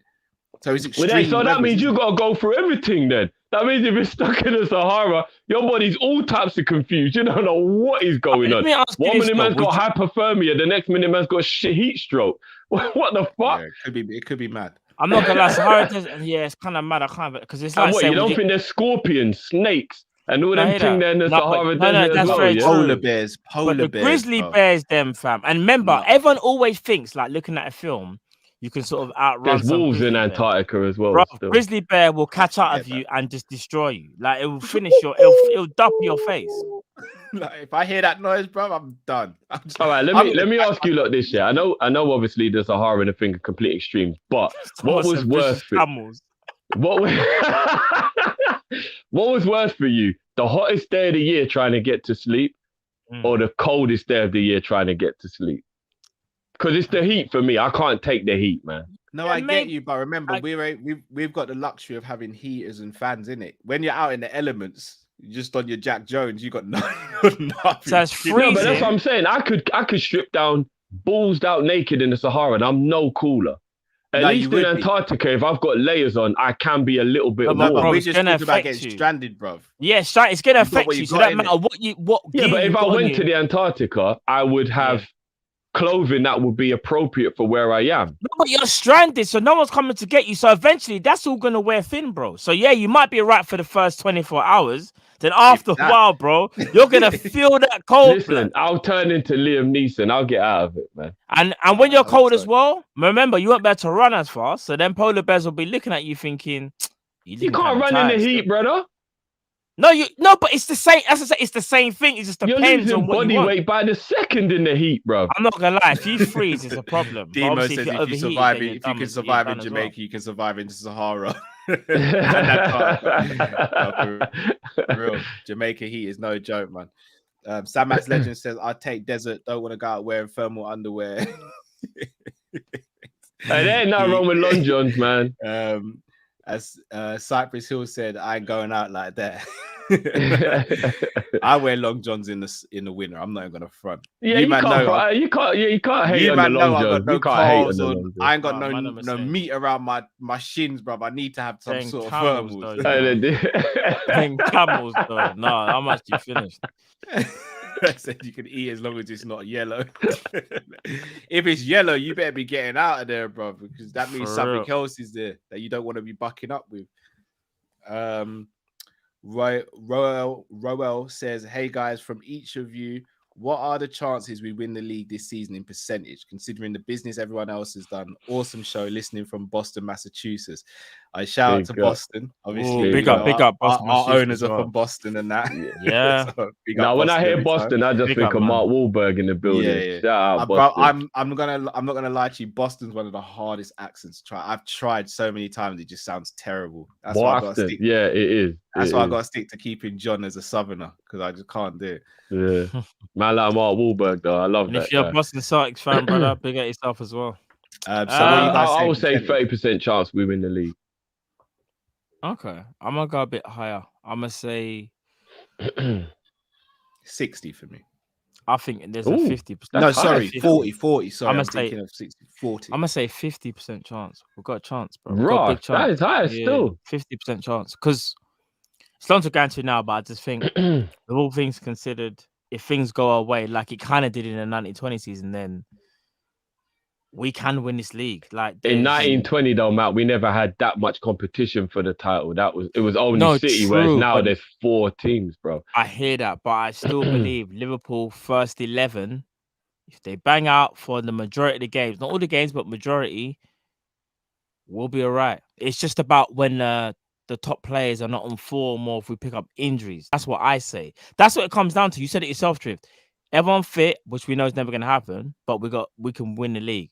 So I'm looking at it as, all right, you man bang out for 70% of the season, we'll have a massive chance. Massive chance. Fair dues. Mr. Dare I say it says, if you've lived for 1,000 years, would you be with your girl? So that Why is again? everyone- What did he say? If you lived for 1,000 years, would you be with your girl? I love my wife unconditionally, babe. You know what Why it would is. I not be with my woman if I've been alive for 1,000 years? I don't understand. Because I'm he's not saying, even would you going to stay go with your into- girl for 1,000 years? I would. I would. That's right for you right 100%. there. You man are really trying to test Yeah, the boundaries, innit? I am not getting divorced. Mrs. is next door in that. That's why I'm looking at the camera right now. Jamie says, if City lose tomorrow, I believe they will struggle this season. City probably have the third best squad now. Interesting, Jamie. Third best. Who would have the... I only think they're a Man strikers. United. It must be Man U he thinks is better. Man U than- and Well, I Chelsea? think Man U and Down Chelsea, ahead? I'm guessing. I don't- City, in I my don't- opinion, I they're don't- they're short a left back and they're short a striker. I don't know if No, I they're would not go short as left far as back. to say They're Man not. U's got a better squad than City, even though they do have a much better squad than they used to. The only thing they're lacking, in my opinion, is a striker. Kyle, you see, you're saying left back. I think they can go with Cancelo and Zinchenko for the season if they really want to. Yeah, but that means Zinchenko's covering for two positions. So whereas Man United, they've got Telles and Shaw, and they've also got Dalot and Wan-Bissaka. Chelsea have got Azpilicueta and James, and they've got Chilwell and Alonso. That's correct, but then that's only one position though. So if No, you but look at but even us, we've got Nico and Trent, and we've got Tsimikas and Robbo. no, but so that's one position. But then I'm looking at it as Man City. All right, so obviously they haven't got my man. But So you think the Mendy situation is what makes their squad not as good because now they don't have a position where they've got two people. I think they should have sold Mendy. I think they should have sold Mendy. In my opinion, they still got the best squad in the league. Take out Mendy, but they can play Cancelo there or Zinchenko. That's the only weakness. Okay, striker, yeah. But here's the joke though. They can play Laporte at left back technically, you know. No. But Zinchenko and Cancelo will do an amazing job there, in my opinion, because of the way how they play, and they will be good. They will be good at certain games, but it's only really I see the striker position that's actually an issue because they ain't got a recognized one. But here's the joke though. They're the only team in the league where I can look at them and go, the way how they set out, the way how they formation, the way how they play, they can get away with not having a natural striker and still win the league. Not comfortably, but they can still win it. Ake can play left back as well. Oh yeah, Ake. They got options, man. And like Ake and Saltfish, you know. There you go, man. Teenage Mutant Ninja Skirtle says we've had a lot of amazing strikers down the years, like Suarez, Torres, Fowler, and Balotelli. Ballo is an amazing striker as well. In his own right, he is. Which one would you want in his Klopp team, Ricky Lambert or Barini? Lambert. Barini can play wide forward. No, Drift. Let me stop you there. Sorry, Matt. Let me take this one. Just because a player can play a position doesn't mean they're good in that position. No, but I actually think Barini is just an all-round better footballer than Lambert. No, not. No. Barini wasn't Liverpool standard, but Barini wasn't crap. And I'm not saying that Lambert was crap either, but what I'm saying is, if you look at Barini, let me give you an example. Barini actually almost single-handedly stopped Sunderland being relegated. He's not as bad as you think he is. It wasn't single-handedly, Drift. Go back and watch I said almost. He was the one getting the goals, and he was the one who was performing to a very high level that when Sunderland did that great escape. Barini's not as bad as you're acting like he is. Dead, fam. He's not that bad. He's not that bad. Barini is dead, fam. He goes in our category as one of the worst. He's not as bad as you lot are saying he is. Fam, he's dead, fam. I don't think Barini's ever scored 10 goals in a season. Fam. No. I don't believe that. If he's done that, then fair play. But get through a couple more super chats and open up the phone lines. Mr. Dara says Mo always scores the first equalizing or winning goal. Mo's just undeniable, man. I'll be honest, I don't get how people this day and age still don't rate Salah. I don't get it. Yeah, that's mad, isn't it? Jamrock says thoughts on Karim Adeyemi. Anyone seems bad decent. Why? Good. Bad boy. Very good. We should be looking at him as well. Should be. Whether we get him or going for him, I don't know. What should we be looking at him? Very good point, actually. Barini was even consistent when he was in Italy. No, you're not sleeping on Barini. He wasn't consistent in Italy. They started playing him right back. That was to fill in a gap, not because of but that shows versatility, then, bro. Fabio just dashing. I've got the stats. I've got the stats. Fabio Barini at AC Milan, 3 seasons, 44 appearances, 5 goals, 29 appearances, 3 goals, 2 appearances, no goals. So does that mean he played bad in those games, though? Hear me out, Drift. Just hear me out. I'm just reading. All I'm saying is stats. I haven't got his overall game and what he done. I'm just reading out stats. In 75 appearances for AC Milan, he scored 8 goals.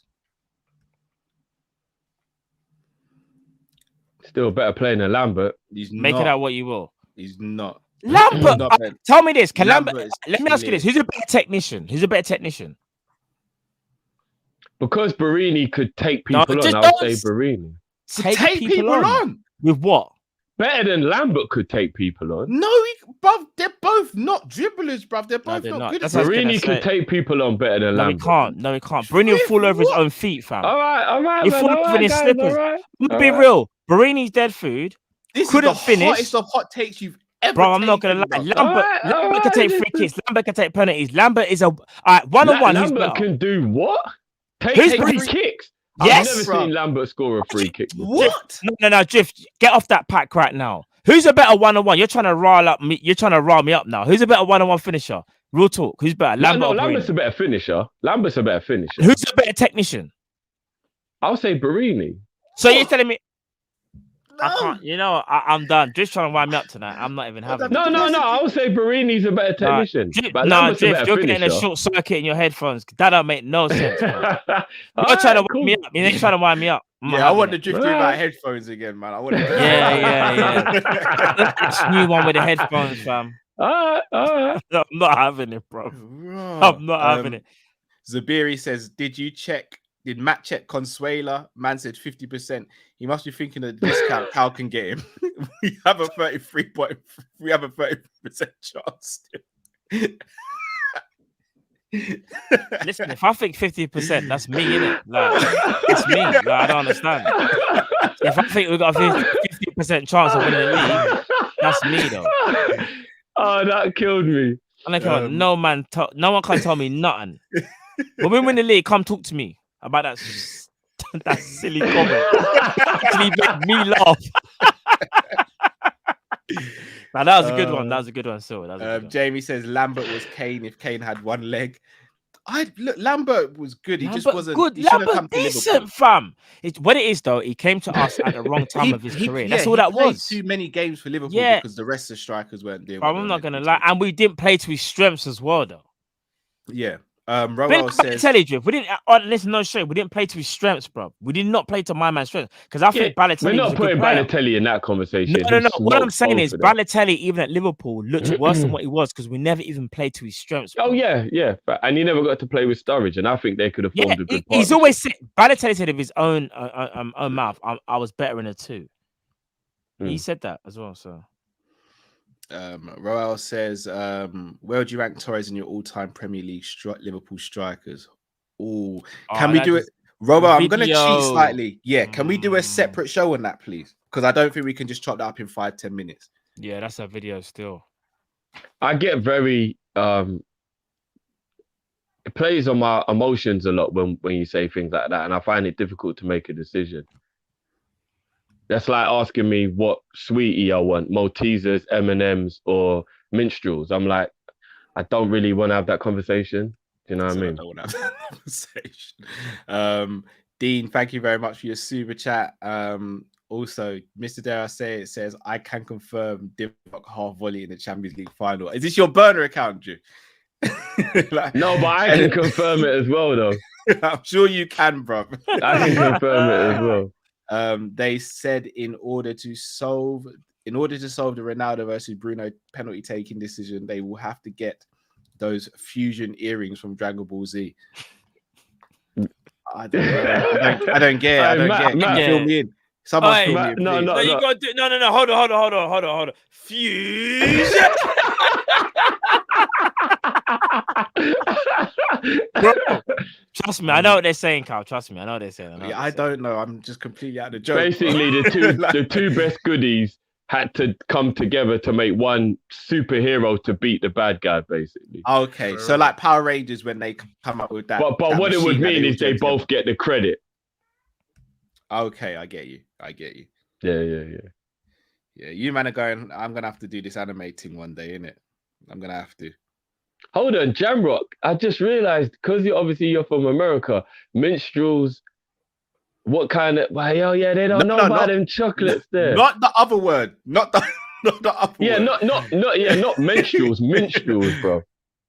Not that other word. Minstrels. Minstrels are chocolate in a sugar coated candy case. Hey, I'm not gonna lie. We're gonna have to do a food show for the members. Minstrels are phenomenal. We're actually gonna have to do a food show. We're gonna have to do sweet, savory, and all those things, innit? Yeah, we're gonna have to. Yeah, we're gonna.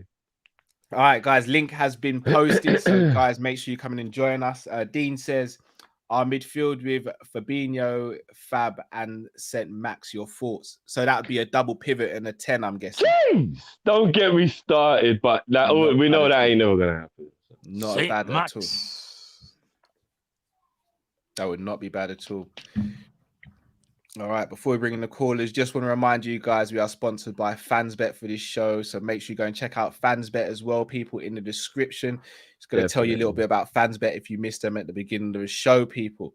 So Fansbet, the Fansbet is the leading sports, sorry, it's a fan-led leading sports betting company committed to supporting charities and causes which are important to the fans, which allow us to give back. We are also supporting the Marina Dalglish Foundation as well. Check out fansbet.com. You can also claim your free bet by clicking the link in the description of YouTube. Terms and restrictions apply. Make sure you're over 18. Also, please do gamble responsibly. So visit begambleaware.org for more information. But most importantly, people, make sure you check out Fansbet. They're doing great stuff, and we're delighted that we've got them on board, and we're delighted to have this partnership with them as well. So make sure you check out Fansbet, people. Trust me. Big up Fansbet, and definitely big up the Marina Dalglish thingy as well. Indeed. Definitely. What other betting companies do you know give back to charity, people? That's It's a true, big you thing, know. man. Definitely. Big thing. Sam Max Legend says, guys, one for another show. Pick your best LFC 11 plus free subs since the Champions League win. Which Champions League win, Sam Max? In it, we've got a couple. We've got a few still. We've got six in that. Come on. We're Liverpool. Or are you talking about from the 70s when we did it back to back? You got me. We're Liverpool. But swap them with cars. I mean 80s, sir. So swap them with what, sorry? Swap them with cars that closest resemble their playing style. So you end up with 14 cars representing each player. I like that.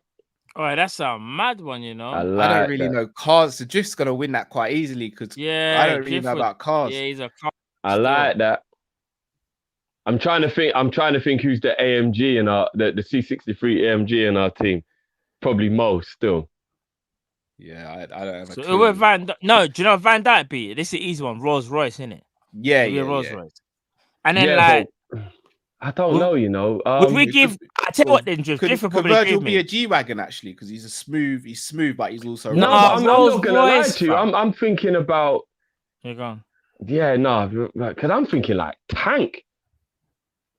No, a tank. No, do you know what though? A tank if would it's be. got wheels, it's a whip. Yeah, but it's not mobile though, is it? It's not mobile. Virgil's mobile. Yeah, spin Virgil in a 360 mobile axis though. and go in any direction. Nah, not like Virgil. You're thinking of the Batman tank, fam. This is the real life tank. Yeah, this is the Or real the thing. Batmobile. Hey, no, that's a good one. Do you know Virgil's what, a actually, Batmobile, I bro. don't even want to do man like this, but Drift, you obviously you know better than me. Would Naby be a Peugeot? Like, because the clutch is a Mazda. No. He'd be an Alfa Romeo. You think? When it performs, it's sensational. I but you're love always in the Alfas, you know. garage. Hey, what's Yeah, Adrian? Is Adrian that? Remember that long body? Adrian's a Skoda. Nah, Skoda. I've driven a Skoda, bro. No, No. Post Jeff, being what's that? taken over by Volkswagen. I'm talking when Skoda stood by themselves. No, Jeff, what's that Because long? now when is you it the drive a long Skoda, body? you're basically driving a Volkswagen. No, you know what my man is Adrian. He's a long body Mondeo. Do you know how old school that is? The long body Mondeo. The one where you can put your dog in the back. I don't think Adrian's a car. Bro. I just don't think he's a vehicle. I don't think he's a vehicle. So wait, so hold on. I don't think he's a. That's So a what good is he? show, though. That's He's not a a good vehicle. show. So he's not a vehicle. Adrian's not a vehicle. He's not a vehicle. And I So don't want what to be is he then? Just he stands by him. He's a walker, isn't it? he's a walker. He's a walker. Adrian's when you see a great deal when you're looking through Auto Trader and you're like, nah, this has got to be too good to be true. And then when you go in, it says being sold for spares and repairs. Yeah. Yes, A precisely. lot of people are saying Adrian's a scooter. Someone said Adrian's an Oyster card. All right, we move. No, because Oyster cars don't let you down, do they? They're reliable. No, but with an Oyster card, you know, if you lose your Oyster card and the man says, "Where's your Oyster card?" You're in trouble, innit? You got to speak Get to off my the man. bus, bro. Innit? No. It's like, excuse me, mate. Can I get your details? No, I lost my Oyster. No, I promise you. I promise you. I've got it somewhere. Heard that one already. You're gonna get hit with this fine. Tahir says another show, worst signing versus best signings. Yeah, written that down. We can do that as well. Man said, I just so will now. No, allow it. I'm actually done. You know what? Shout out to anyone who knows about their cars though. Naby is a straight Alfa Romeo. He really is. Man said a will not, you know. Say Raw, he's a some people Liverpool can do instructor. Origu's a smart car, you know. Leave it drift. No, so- Drift someone took the said- deepest of deep breaths just then, you know.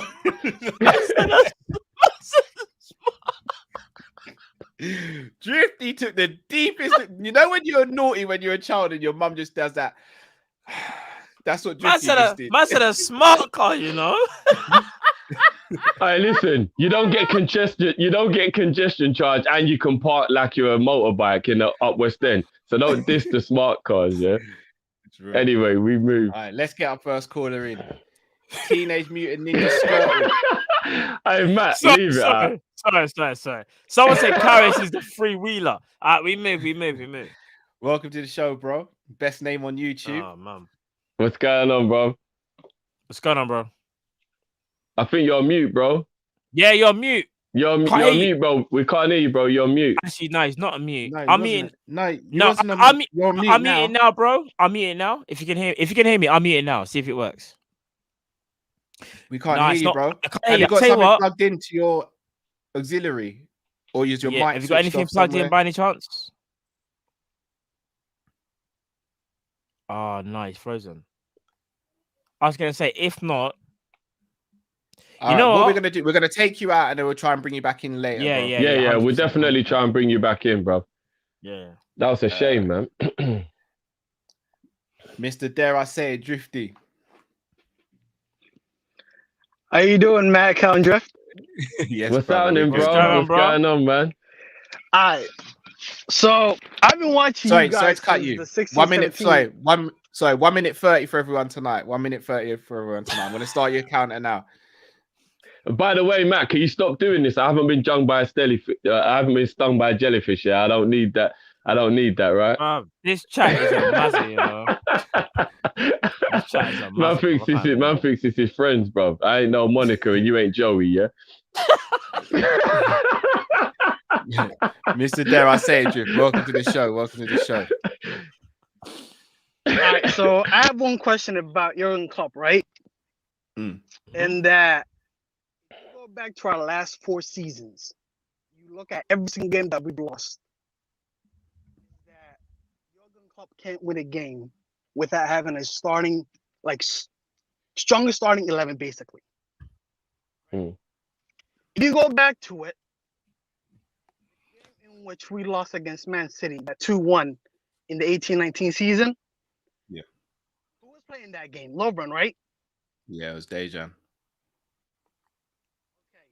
You go back to the game that we lost to, we drew with Man U, the 0-0 game, where there was a couple injuries on both teams, right? Mm. Playing that game. Yeah. Lovren. My thing is, Jurgen Klopp can't get a win against the big boys unless he has a strong starting 11. What do you guys think about that? Mr. Dare I say it? I love you, bro, but did you just come in here and just shit on Lovren? Just big time, just coming in. And No. shit all Listen, Drifty. Dex is my guy. Dex is my guy. But I'm just saying, have you noticed that? Every time we seem to lose a game, especially in the big games, Jurgen Klopp can't seem to win a game without his strong starting 11. What do you guys think about that? All right, fair dude, fair dude. We could chop that up, bro. It's good to put a voice to the name as well. Big Yes, up yourself, indeed, bro. indeed. And bro, you've got people on other channels laughing at me because whenever your comments come up, they see my face just doing. I used bless to you, have, man. all right, thanks, guys. Sorry, missed that. Oh, I didn't even hear what man Oh, said. we I'm not lost gonna him, we lie. lost You man him. got better hearing than me. I told you, man, I got bad hearing, but I couldn't really hear my man too tough. No, so- there was a few times when he was going in and out, but I could Yeah, still he's make out getting what it out. he was yeah, saying. Yeah. Does All right, so can need Klopp his win a best game without 11 his to first win. 11? I mean, Barcelona? I was gonna say that he can because Barca. do you know what? I didn't even think of Barcelona. I thought about the run we went on for the last 10 games of the season. Even that as well for consistency. You're right. So in a big game, yes, on a one-off, and maybe for consistency wise. Because we beat Man U. There was a big game in that run. We beat Yeah. Man U. Remember that Phillips played and he gave the flick to Jota, and Jota done the back heel kind of flick. Phillips scored in that game, bro. What, the Burnley game? Man United. No, he Not the Man didn't. United Phillips scored in the Man U game, didn't he? No, it's the Burnley game. No, he set Oh up. no, he Jota. had the shot set that up Jota. Yeah. He set Jota up. So yeah, Jota, set up Firmino, Jota, Salah. set up Yeah. Yeah. Although you know what, I get. Dare I say its point though, as in, if you go through a lot of the games where we weren't quite at it, you can look and go, there was somebody missing or whatever. But then I feel like that's maybe because people like Moreno carry a certain players who would come in to do the deputizing. They would be the one that would let him down in that game. A lot of the time, the person who was coming in, Moreno especially, you'd come out of the game and you'd be like, why did Moreno have to make the mistake? Like, flip's sake, man. So, but yeah, I think there are a few good examples of where we've had a couple big boys missing and we still pulled through. I definitely think that last 10 games that we drew when we drew 2 and won 8, when we had quite a weak team in that run, I definitely think, we can do it. I mean, you know what? All fair play to Adrian. I know we do like to ban him stuff. And to be honest, I'm going to leave off him now as well because it's gone like past the joke into a bit of bullying. So I'm going to leave him alone. We won the Super Cup against Chelsea and Adrian actually was a hero in the game. So even that, you could be like, that's still a game we won where we lost Alisson before that game. The Norwich game, Alisson got injured. That Super Cup was the very next game. Adrian came in. It was technically his first debut and he'd never started a game for Liverpool and he became the hero in that game. So I think Klopp can do it, but I get his point. I get his point now that some of the biggest letdowns have been where 1 or 2 big boys are missing and you go, for fuck's sake, man. I hear that. Next caller. Welcome to Jam Rock.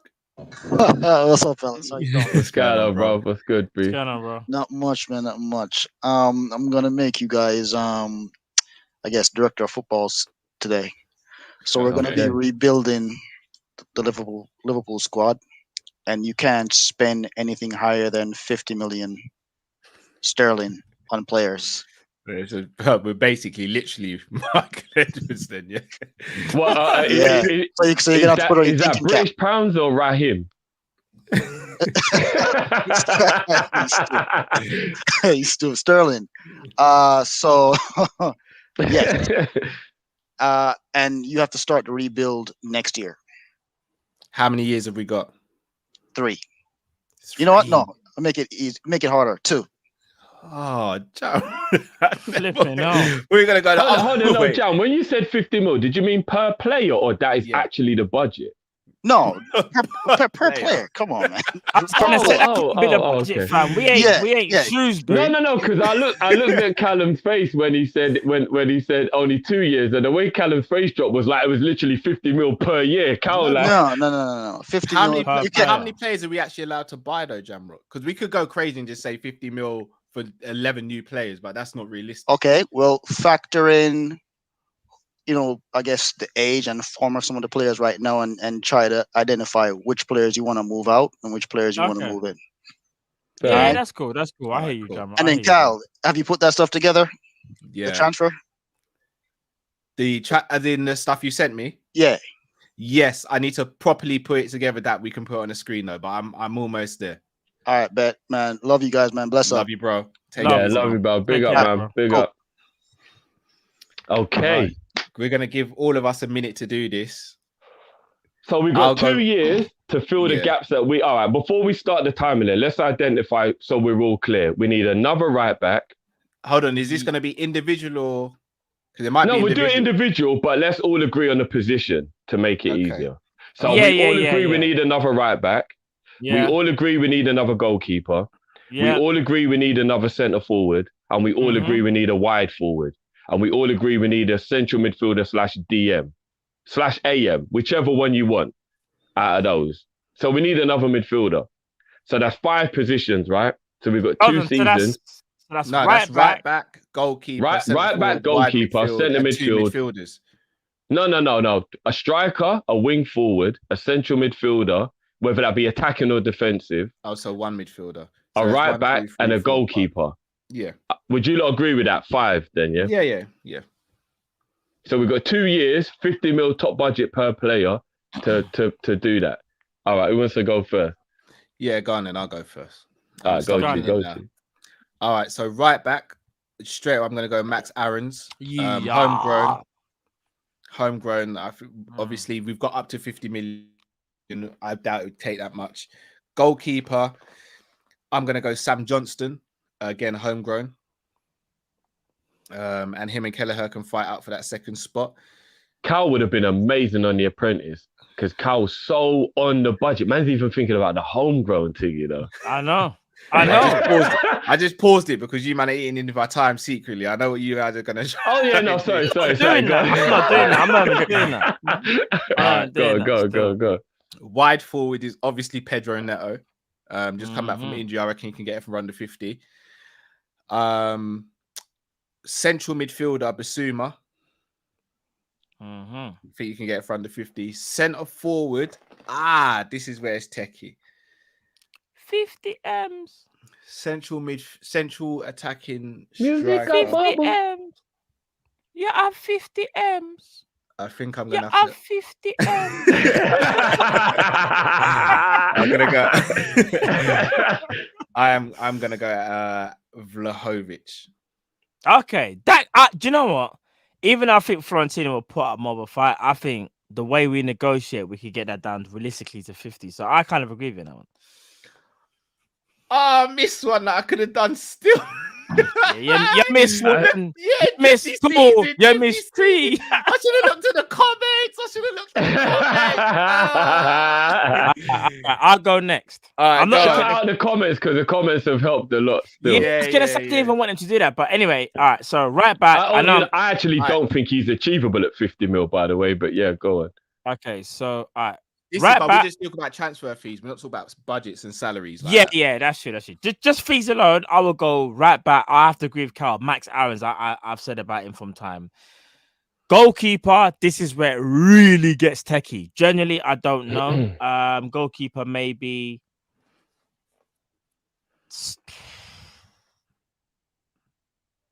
Sergio Romero or something like that. An old school goalkeeper, like an old man. I don't really care in a sense of as long as he's better than Adrian. So I'll come back to that one. That one I kind of folded. I don't know. Wing forward, I do generally think we could go for Adeyemi. I'm going to say Adeyemi or Rafinha. I would like to think we could get Rafinha for 50, but I think he might cost more. So I'm going to go for... That is a 50-50, isn't it?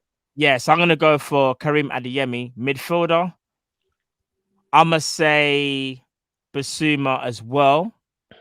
And striker, this is where it really gets techie, you know.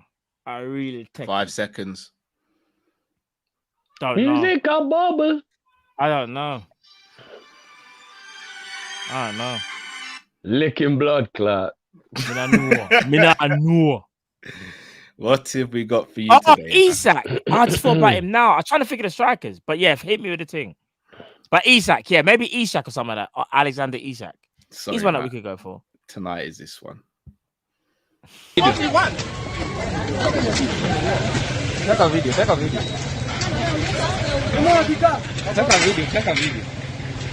You deserve to be here. Only then we also hooligan. We can be.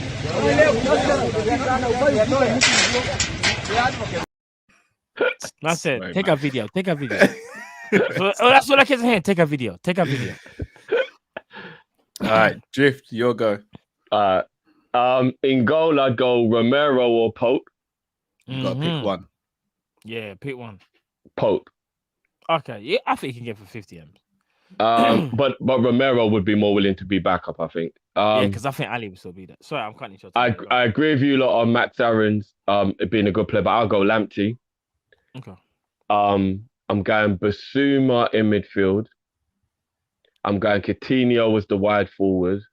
And I'm going Mbappe as the striker. Excuse me, you're going for Kylian Mbappe for 50 He's on a free. M's. He's on a free, my brother. My brother, he's on a free. I hear that, but we have to talk about this, But responsibly. you lot said no wages. That's what I'm saying. As soon as Cal said it's no wages. Yeah, I technically. think about the agent's wages. No, but actually, hold on. Pogba's free next summer, right? You're going crazy now, Jiff. You're gonna go. You're just looking. You know what Jiff done? Jiff looked at all the comments and just went, "Yep, he's free. I'm taking him." No, only Mbappe swayed me in the comments. Only Mbappe. I forgot. I was going to say Vlahovic. I actually was going to say Vlahovic, but then the comments made me remember. But yeah, I definitely think Lamptey at right back will be a phenomenal backup. And you lot know and to be fair, I really wrestled with St. Max and Coutinho, but I don't think St. Max would only cost 50. Especially the length of his contract, like you said about Rafinha, Matt. I think we'll probably have to pay about 70 or 80 or something. No, do you know like the only that. difference is between him and Rafinha? I think you could, dare I say, you could bully Newcastle a bit more. I don't know, bro. Because of the financial position. I don't think you could, bro. He's got 5 years left on his deal, man. No, but you know what it is, though. I don't think no you one could. bullies Ashley, bro. I don't think you could, bro. No. Newcastle, they kind of always need the money. Remember, they only bought one player, Joe Willock, in the summer. If I'm not mistaken. But I still feel like you'd have to pay more than 50 mil for St. Max. I do. I don't think you can get St. Max for that. I know why you said that, though. You're right. Yeah. It's a tug of war. I know what you're saying, so I hear you on that one. Cool. All right, Jamrock, great question. Let's get our next caller in.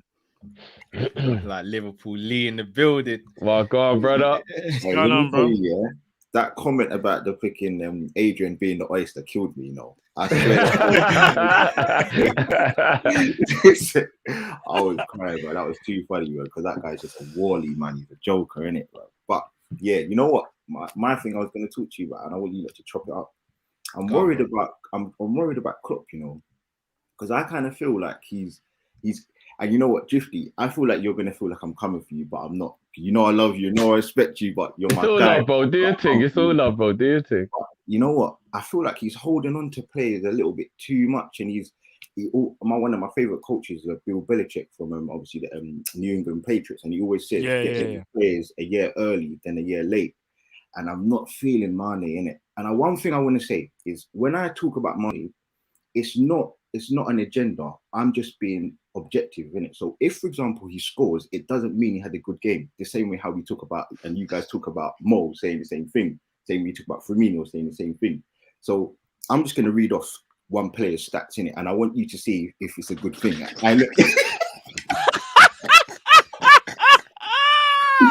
Would you rate? Yeah, all right, cool. Hear this. 50. This is me and you. Look, because I love you. You know I got love you.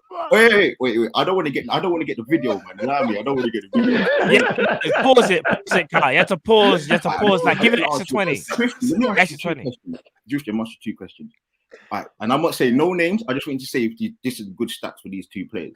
All right, so in 92 games, 25 goals and 16 assists. Would you say that's good or not? What position does he play? No. I'm just asking you. 92 games, 25 goals, 16 assists. It's not bad. Okay, decent. All right, what about this? 397 goals in the Prem, both of them in the Prem, 108 goals and 78 assists. So 300 and how many games? 97, 108 goals and 78 assists. I'd probably say that's like a 1 in 2 as well, yeah? Yeah. That's not bad still. That's not bad either. I think they're probably about even if you look at the fact that the games to goal ratio is kind of similar. Let me tell you, the first one was Pepe, who we know is washed, and the second one was Walcott, who's even worse. So when you talk about stats, for me, I want to go off eye test. And I'll even look at the first game we played. The first game we played, man. Norwich, yeah. Mane was good. He was okay, but I feel like with you, and I feel like with Klopp as well, it's all love in it. But I feel like you automatically, if Mane's name is mentioned, it's on the defense straight away. So it's not objective because you don't come with you don't let someone come with a fair point because you're so like not even not angry at all, innit? But it's more like, Count, you know what? Count's like this, you know, Count. I can't lie. I'm sorry. You know what my thing is, innit? When I watch every show, innit, I'm like, you know what? I feel drifty because I know what you're trying to say, innit? But I just feel that Klopp's gonna keep Mane here, and what he's gonna do is he's gonna just, because he trusts him a lot. And it's hard to replace someone that you know that you can rely on, innit? Like it's just hard, innit? I don't know, innit? Because it's hard, innit? Because even like everyone's onto Henderson now and saying that he's not good enough and all this stuff. And obviously only Liverpool fans will say that he's good because you see what he does in and out of the game, innit? But for me, my main thing is like I just feel like Klopp is actually gonna almost hinder himself. And sorry, you know what? My thing, I'm done. But all I want to say is big up to the channel every single week. Bless you. We always say FSG. Love, and you know, bro. 50, you know you're my guy. Big up to the missus as well. My missus saw the picture of your missus. She was like, she's a beautiful girl. It worked for me. No, love, bro. That's all love. Yeah, look, chop it up and Drifty, please do not hurt yourself tonight. Yeah, you know what Hey, Lee, Mum, you know I love you, innit? Obviously, you know I love you, bro. But like, bro, seriously. Move your blood clot.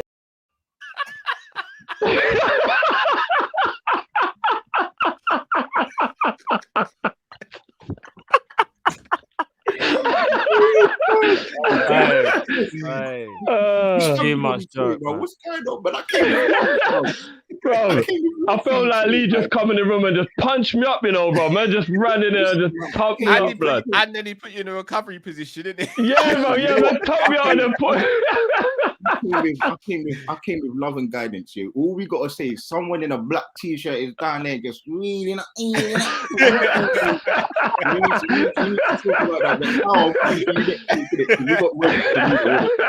Make sure you're steady in it, baby. You got a week to prepare in it. Make sure you're I know.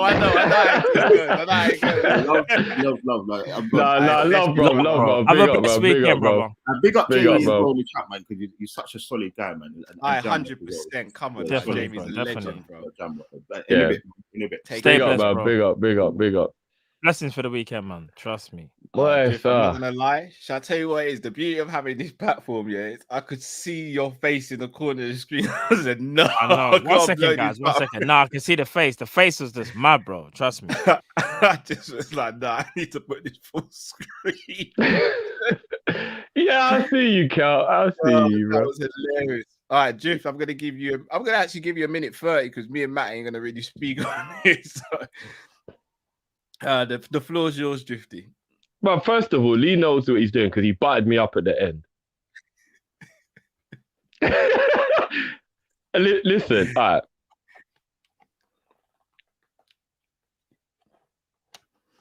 I mean, I don't even know what to say, Carl.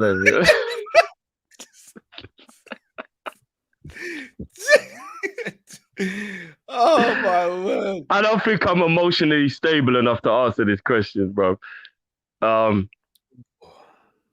No, all right. True or false, you will fight again this year? It's hard to put it. You don't. That's me right now, bro. All right, He's done your dance, bro. No, but all right, here's what I'll say, yeah. I personally don't believe that scoring a goal makes you have a good game. I think if you go and check the tapes, there won't be many times where I'll only defend Mane because he scored a goal. For example, he never scored in the Norwich game. But I actually think we all came in and were like, Mane was really good today. Like he was, like I think Cal, I can even quote you as saying, I don't care if he scores another goal all season. If he plays like that, he's still been phenomenal for us this year. No, I didn't say that. I didn't say those exact words. I still need goals from him. Let me I'm sure. All right, something along them lines though, where you was definitely so happy with the performance, you weren't bothered that he never scored a goal in the game. Yeah, and I just feel like I feel like other people, Lee, more look at the goals thing with Mane. Like I feel like Mane could have a good game, but if he don't score, they won't rate it. Cool. So I'll be honest with you. This is where stats is mad. He scored obviously in the Burnley game. He didn't score in the Norwich game. I think he was way better in the Norwich game than he was in the Burnley game. I agree. This is why stats are so mad.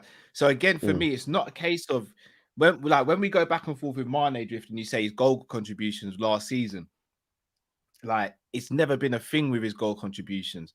But you see, last season reminded me of how it was against Chelsea and Burnley, where the rest of his overall play, regardless of the goal, just weren't up to scratch. So, and I know goals win games, but Mane's better than that. Mane's a better player than I just need to score a goal to get in the team. He's way better than that. So he's underperforming. And you may say you're judging him against himself, but who else do we judge him against? I still think judging him against himself is unfair, though. That's what we do with all the top players. That's what we have to do. We judge them against others and we judge them against themselves. And unfortunately, he's fallen below the standard of what he achieved. Again, I'm not saying Mane needs to leave or anything like that, but I can understand the argument as why some people say, if we're going to rebuild and we know what our model is, Mane might be the one of the players we have to sell as opposed to Salah. But here's the crazy thing. You go back 2 years ago when we won the league in 2020, or not even 2 years ago, you go back to the end of the 2020 season, you'd have had a whole proportion of the fan base saying, you know what, Salah bangs in goals, but you know, I'd sell Salah and I'd keep Mane and I'd build on the team. That's how quickly football can change as well. Yeah. So and that's why I said Mane is kind of crazy. That's why I said Mane at least deserves this season. Like if we had sold him in the summer, I'd have been furious. He deserves at least this season. Mane's not going anywhere, bro. Remains to be seen. He better not anyway. And one thing I will say as well is, with the whole like Mane and whatever, I love the fact he doesn't hide. And people might not actually rate that, but I think you'll see a lot of players when they're not in form and are not playing too well, they'll hide. And I really respect and love the fact that Mane will still call for the ball, even though he knows he's not having a good game. He'll still get on the ball, even though he'll still get in front of the goal and make the runs. And he'd rather miss the chance at the fact that he may have scored it than hide. And if you go through the history of football, you find a lot of players that when they're not in form, they will hide. And that cowardliness is also why I rate Mane, because he's not a coward. He's brave as fuck for me. Because even though he knows he's not playing well, he's still in that fight constantly. That I fully agree with. That if we see, we found some common ground in the end. Lee, lock your doors, bro. Lock your doors. I'm speaking from experience. I'm not gonna lie. When I wake up in the morning, I'm gonna be bruised up still. Lee came in and just thumped man up still. I'm gonna be bruised up still. All right. The legend that is next on the show. Jamie Phillips. How you doing, brother? Yeah, I'm good. Welcome to the show, brother.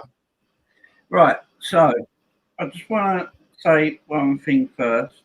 You lot, the last year and a half since I've been following you guys, have gave me everything. Bless you, brother. I was in a really bad place and depression, lockdown and everything. And you guys brought me up. It's like the Church of Kop-Ish. No. That means a lot, man. Big up yourself, bro. You build us up as well, bro, whether it be on this show or on social media as well, man. I just wanted to get off my chest first. But just want to say a couple of things. I've got 3 questions, basically. First one is what players from the team right now would get in our 1988 team? Oh, that is my favourite ever Liverpool side. That is a difficult team to get into as well, boy. Bloody hell. 1988, yeah? Yeah.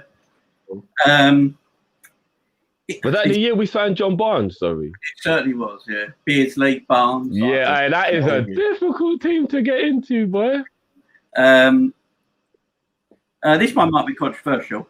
I think there's 10 players better than Ronaldo.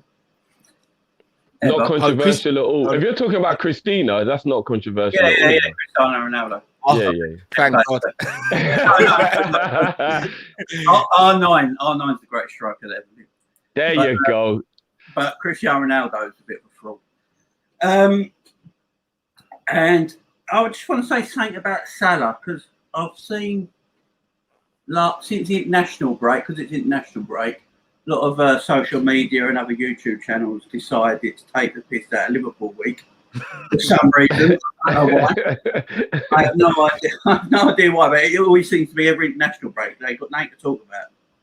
Or they have to produce Ronaldo every single poxy day till he signs his contract. They signed him 2 weeks ago and they're still showing him off everywhere.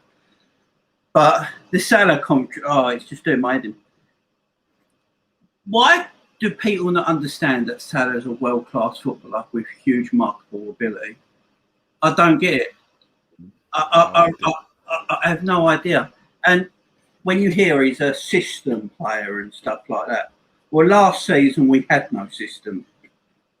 The system. That's a fact. The system completely collapsed. It collapsed like the British Empire. It went. It was gone. And Salah still got 30 goals in that season. The man is generally world class, and I think he deserves more respect than he gets. And that's including off our own fan base, by the way. That's off our own fan base. Yeah, I agree with that. Yeah, and no, 3 great questions, bro. I'm not even gonna lie. 3 great questions, bro. Yeah, let's try that now, Jamie, bro. Cheers. And before I go, fuck Harry Kane.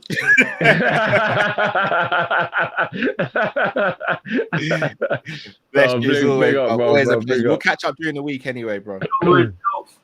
Big up, bro. Big up, bro. Cheers, fellas. Bye. Bro. Cal, do me a favor quickly, yeah? Just to make it slightly easier, bro. Can you bring up the 88 squad to remind me of a few people that I might have forgotten? In my head, I've got Lawrenson. I've got it. You got it, yeah? Okay, cool. Yeah, bring that up. As well, because I was born after the 88 team. So I'd have been guessing some of it. Can you see it? Can you make it just a little bit bigger for me, bro? Yeah, I can do that.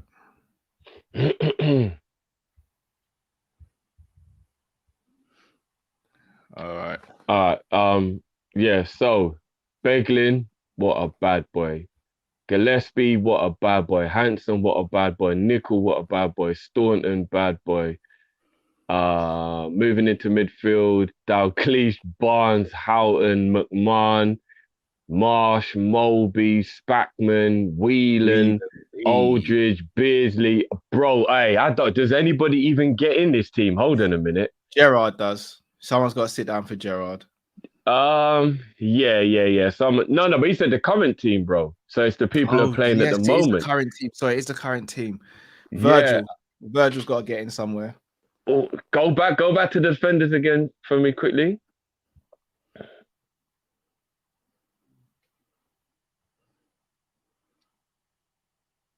Yeah, I will play Virgil and Hanson. Yeah, same. Yeah, I'll play Virgil and Hanson. Nickel or Robertson? Steve Nickel or Robertson? I'm gonna go Robbo, but remember I wasn't born then, so no, but obviously you must have seen the tapes and stuff. No, I have. Because remember, I'm still going off of watching clips and stuff like that as well. Do you know what I mean? So yeah, but mine is solely clips, or whatever I can catch on Liverpool channel when they show older games and all that.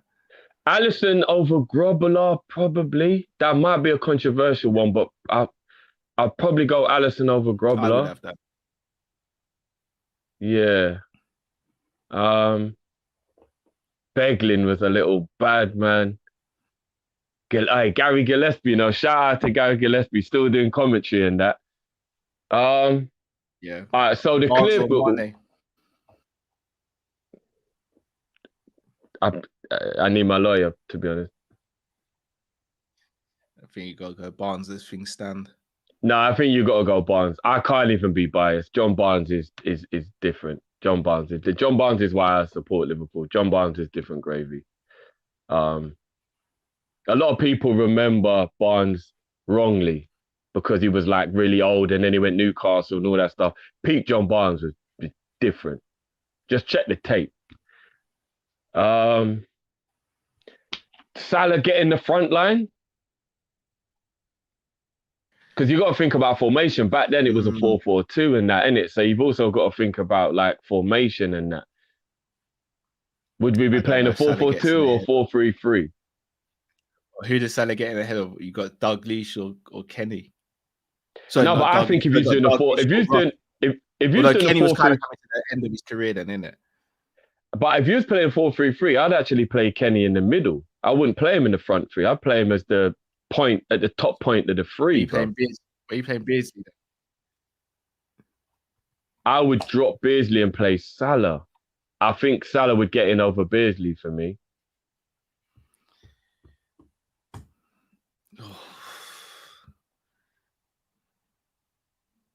What are you saying?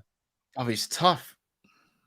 So we got Barnes left wing, Salah right wing, and so go to the strikers quickly. Scroll for me a sec, bro. Aldridge as well.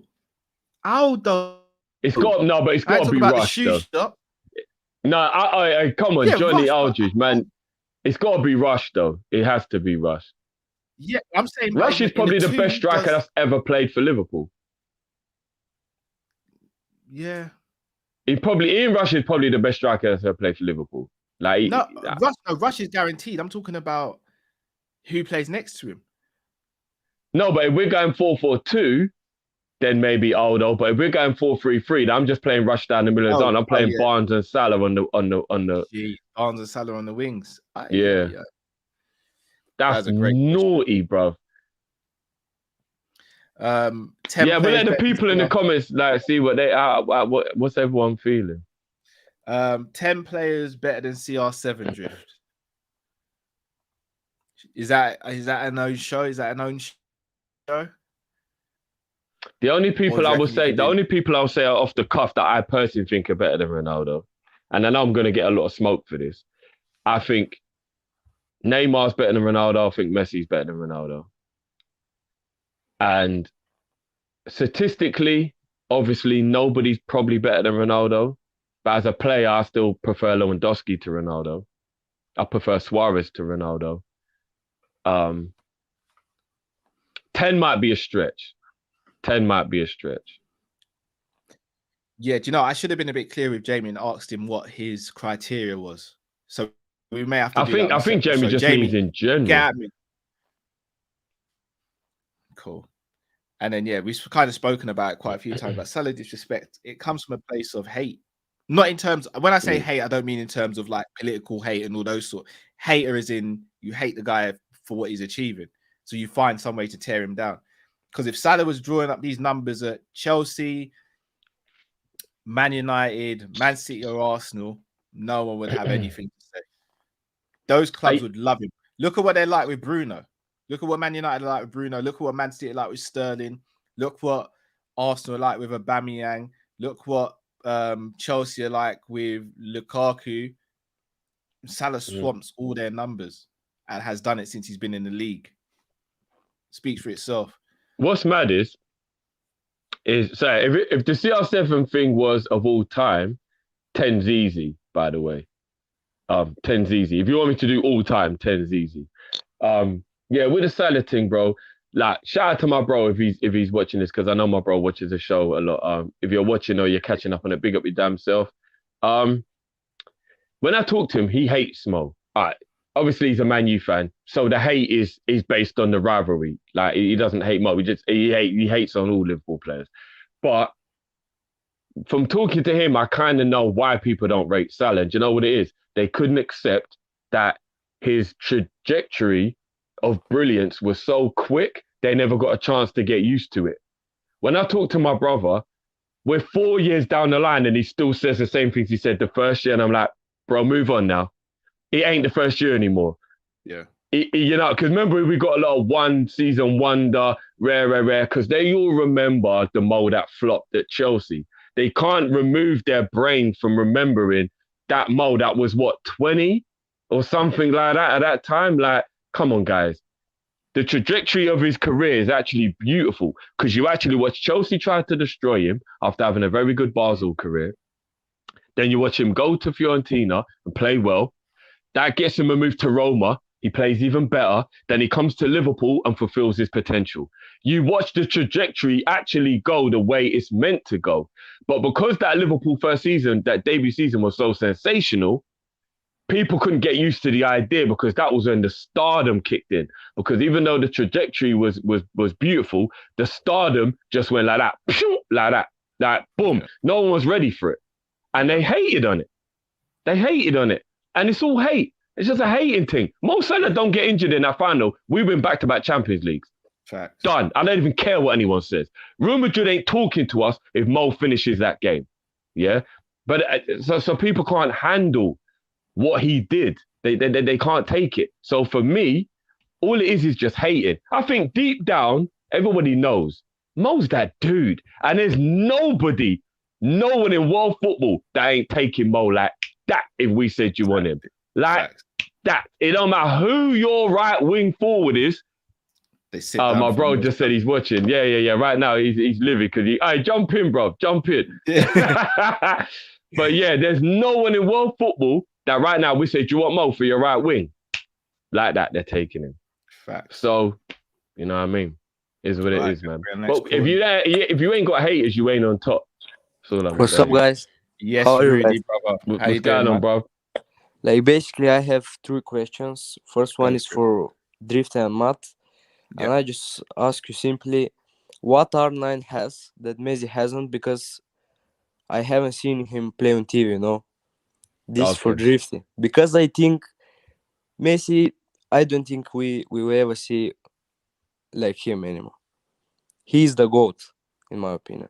The second question is for Kawak, and can I ask you like something for a favor? Because if you have time, Kaw, can you pop on Football Terrace and like, can you be a representative for Liverpool, bro?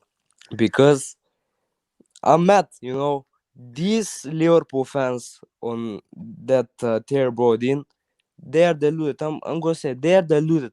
And when I'm watching, I'm mad, I'm angry.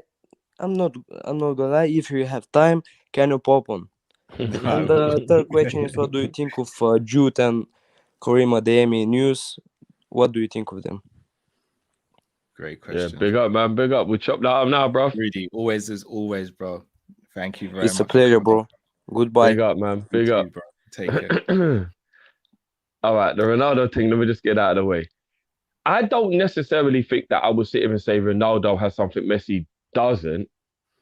If you like want to look at something as a thing, like, although I think Ronaldo's finishing was better, and I think he was technically more gifted with his dribbling and taking people on. I know Messi's dribbling is sensational, but Ronaldo, like, he made people's boxer shorts inside out. Like, he used to do things that you just like, you know what I mean? What I will say, preference, I don't argue with that. Like, if someone wants to bring me Messi, I'll never sit you down and act like you're talking rubbish, because Messi is absolutely sensational. There's just no if buts or maybes. Do you know what I mean? Like, Messi is absolutely sensational. So I think that is a preference thing. I truly do have no issue with anyone who says Messi. I don't. But for me, I think picking Messi also does mean a little bit that you didn't really get to see Ronaldo. Like, as Rudy even admitted, you never got to watch Ronaldo on telly. Yeah. Ronaldo was, R9 was different, man. I can't even explain it. You know, like if I said to you, explain to me why you're in love, Cal, and you can't actually explain, it's just a feeling. Ronaldo, I can't explain it. It was just a feeling. I can't explain it. He was different. He was different. No, I hear that. Got a couple super chats. In fact, no, Rudy's. So Terrace, I'm on the Terrace quite a bit, to be fair. You have to let me know exactly what shows, and I try and jump on. But Terry does his shows a lot of the time at the same time as ours, isn't it? But no, I do love the Terrace and love Terry, man. But I'll jump on when I get a chance. See what's going on over there. Bellingham and Adeyemi.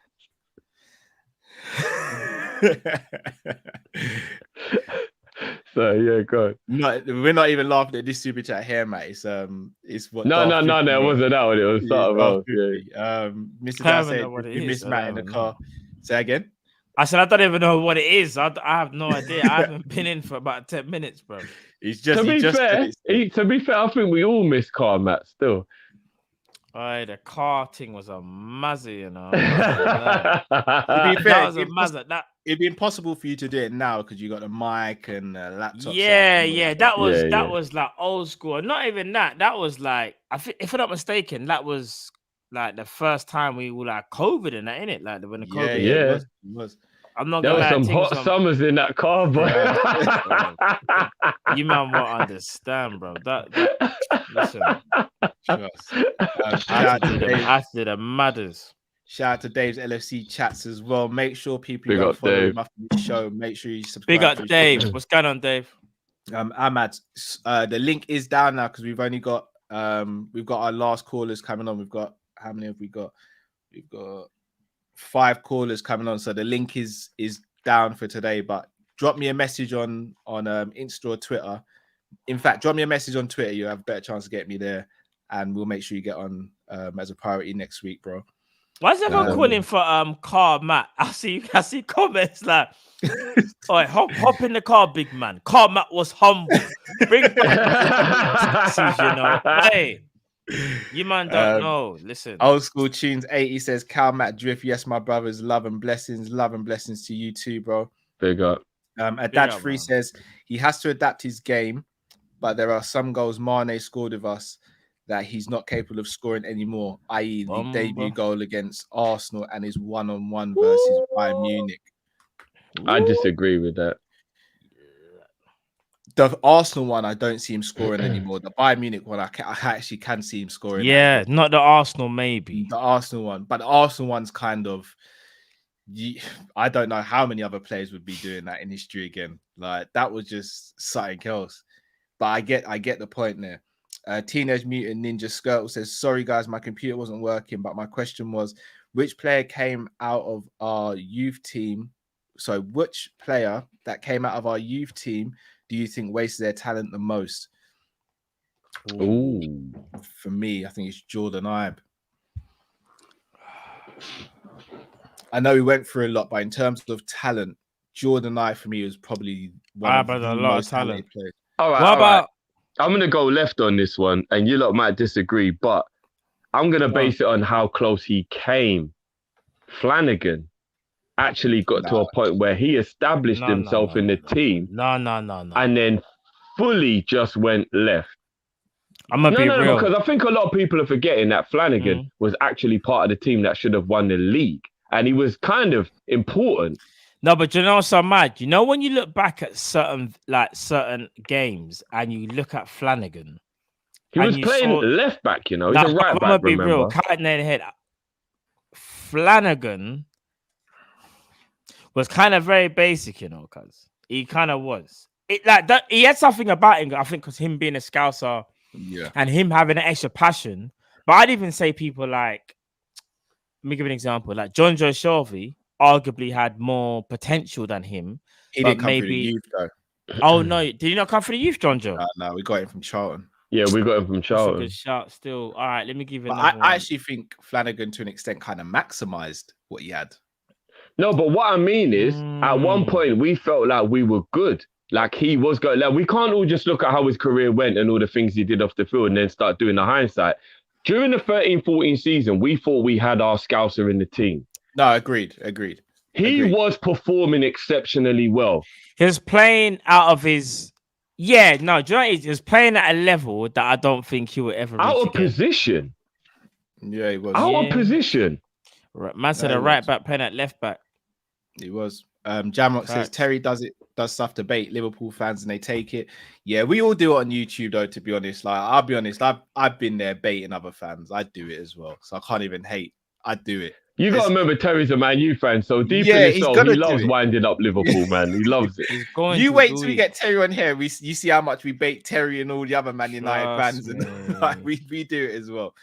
Mr. Dare I say it says Rossiter. I thought Rossiter was going to go on to do big things for us. No, I didn't. Do you know what? Suso is a good shout. But he didn't come through the youth. He didn't come through the system. He did, bro. I swear. No, I think he joined us at 11, didn't he? No, he didn't come through the system, bro. We got man. He's not a youth academy product. He came through the youth. But I think we signed him at I think he joined the academy at 11 or 12 or something like that. I don't think he was that young. No, I think he was, bro. I don't think Suso didn't come for the thing. Ben Woodburn's a shout. We all thought we had the next Robbie Fowler on our hands. Come for the thing. Do you know what? I never actually got caught up in the Woodburn hype. I'm not gonna lie. Yeah, never did that. No, you guys are right. Suso, it says here his first club, Liverpool, 2012. I think he was only about 11 or 12 when he joined our youth team. I don't think Suso's wasted though. I just think he came through at a time where we had Brendan, and Brendan wasn't really giving chances to man like that. Apart from him and Sterling at one stage, but yeah, they just didn't see eye to eye, it seemed. But he's going to have a very, very respectful career. Yeah, very respectful. Was a good shout. That's a good. My God, that's a good shout. Christian Nemeth as well. Neil Mellor, remember Neil Mellor was breaking the goal against Arsenal. No, Ojo was Ojo one of them. Well. Yeah, Ojo, Kevin Stewart. We might have to do another show on that as well. No, I think Kevin Stewart come from Spurs. Kevin Stewart is a shout, Did he come from Spurs though? I can't. Yeah, we got it from Spurs. Yeah, Ajaria. Ajaria, bro. Christian, do you not remember Christian Nemeth? Yes. Yeah. Ajaria is techie with it. If I'm not mistaken, Christian Nemeth, Hungarian, isn't it? Hungarian. Yeah. I remember Nemeth. Martin Kelly, bro. We thought we had someone for right back and centre back with Martin. We thought was the guy. Then he was. He was too clean cut to be a baller, innit? Like, you look at him now. Like... Martin Kelly. I was livid when we sold him. Yeah, we definitely have to do a show. There's a few players, isn't it? There's a few. Yeah, there's a few. Marcus says, I disagree on dribbling. Ronaldo had more tricks, but Messi was much better at dribbling past players due to his close control. It's not even close, in my opinion. Yeah. You got to go back and check the tapes for Ronaldo's dribbling. I'm sorry, you just do. Ronaldo's dribbling is different. Ronaldo was the reason why, and I might be speaking out of turn here, you lot. Correct me if you want. Ronaldo was the person who made people realize that you didn't have to do a skill and then dribble, or dribble and stop and do a skill. You could do both at the same time. Ronaldo used to do skills at high speed. It's why his knees gave in on him, because he was actually doing stuff that wasn't really humanly possible. Ronaldo's dribbling is different. It is like we've got to stop just looking at the effectiveness of the dribbling and saying that makes it great. Because if you're talking about A to B, Messi's dribbling is absolutely sensational. He gets from A to B, but when you put that flair on top and you get from A to B, that is. It's different. It's different. Ronaldo is different. It's different. Yeah. Jamrock says Jessica out of pocket with her prediction. She better hope Arsenal don't finish outside the top 10. It would be time for them to pack up and go home. Well, where did she put Arsenal though? I can't. No, I think she was saying that we'll finish outside the top. No, 4. she said Jessica said we'll finish outside top 4, and I actually tweeted back and said. I'm gonna come back to this conversation. She actually got a lot of stick for that. And the thing is, I just said respectfully, like, let's revisit. But some people just went way overboard. So big up Jess as well. Remember, it's her opinion. Whether we disagree with it or agree with it, it don't matter. But it's her opinion, isn't it? But I said we'll revisit the conversation end of the season. So. There's a lot of people smoking Liverpool that might have to. We'll see in it at the end of the season. We'll see. Mr. Dare I say it says Samuel Jezel works in a factory now, sadly. That's mad. Yeah, he had some really bad injuries. He has some really bad injuries. That's mad still. That was like the Luke Nillis situation, but it's his debut, I believe, Nillis, isn't it, when he broke his leg? Crazy. Flipping, man. Yeah. And then, you know what? I think we sleep on people like Ryan Mason, who in his prime had to retire, and then all of a sudden football was just taken away from him like that, man. That must be really mentally difficult, like, to deal with. Like, really mentally difficult to deal with, man. Yeah. Promo, shout out to Promo, says, been a while since Mane done his signature step over and beat a man on the outside. He's lost his explosiveness. Chiesa would be an ideal replacement. Mane actually did that against Norwich, but all right. I do feel he has lost his explosiveness, though. He's still not slow, but I think he has lost his explosiveness. Marcus Barnes says, are you talking about Brazilian Ronaldo or Cristiano? I thought you meant Cristiano. If it's the former, I agree with you. R9. Talk about, R9. R9, baby. R9. Yeah. Cristiano can't talk to Messi dribbling wise on any level at all. Got a man here, man like abs. Well, go on. We saying, family, what's going on then? What's going on, bro? What's going on, bro? Yeah, I'm good, man. Just had to do a few things, So I had some things for my client Firmino, as I did for Dino. Yeah, I was backing him earlier, bro. Still, I was trying to back him earlier. The man was on me though. Still. Nah, not even. This ain't even about football. This is about getting him back into the UK. It is.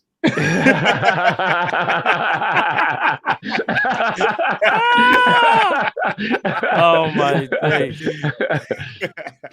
What you got for us tonight, bro? All right, so obviously, first and foremost, people comparing Cristiano, that stiff mechanical curry goat, to R9. Please just bury your heads in the sand. Don't ever tell me that your football opinion is valid, because them two are not from the same galaxy. They're not. Fact. They're not at all, bro. So obviously, man's got a couple questions still. You're talking about some goated Liverpool players. I'm going to talk about 3 players who weren't seen as particularly fantastic. And Cal, this is for you. Let's see if you can rank them. So, these 3, who is the worst from top to bottom? Jay Spearing. What's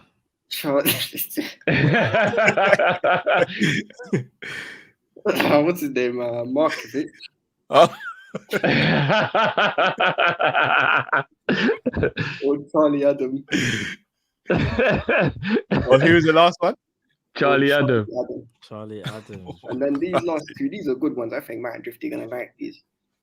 Do you think Cesc Fabregas has an argument to be top 3 Prem centre mids of all time? Considering, and I'm not basing this entirely off of stats, but if you want to look at stats, he's only second in assists behind Ryan Giggs. And even Ryan Giggs in individual seasons weren't particularly great in terms of stats. But Fabregas was just cold. For me, top 3 centre mids of all time, Yaya Toure, Fabregas, and Paul Scholes. And Fabregas is not number 3. Let's just put it that way. So Gerrard don't get in there?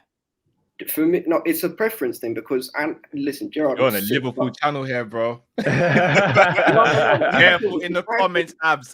No, let him land. I want to see what he says. Yeah, go on, Abs. Yeah, so go on. No, because Gerrard probably gets in my top 5 still. I mean, for me, listen, I've got a thing with some of these English midfielders still. I don't want to get into it, but I personally, if I was on preference, I personally prefer a Xabi Alonso over Gerrard. It's a preference thing. It's not say he's better. I hear that, and I know you're not being biased as well because you put Scholes over Lampard, so I know you're not being biased. Yeah, of course. Yeah, I hear that.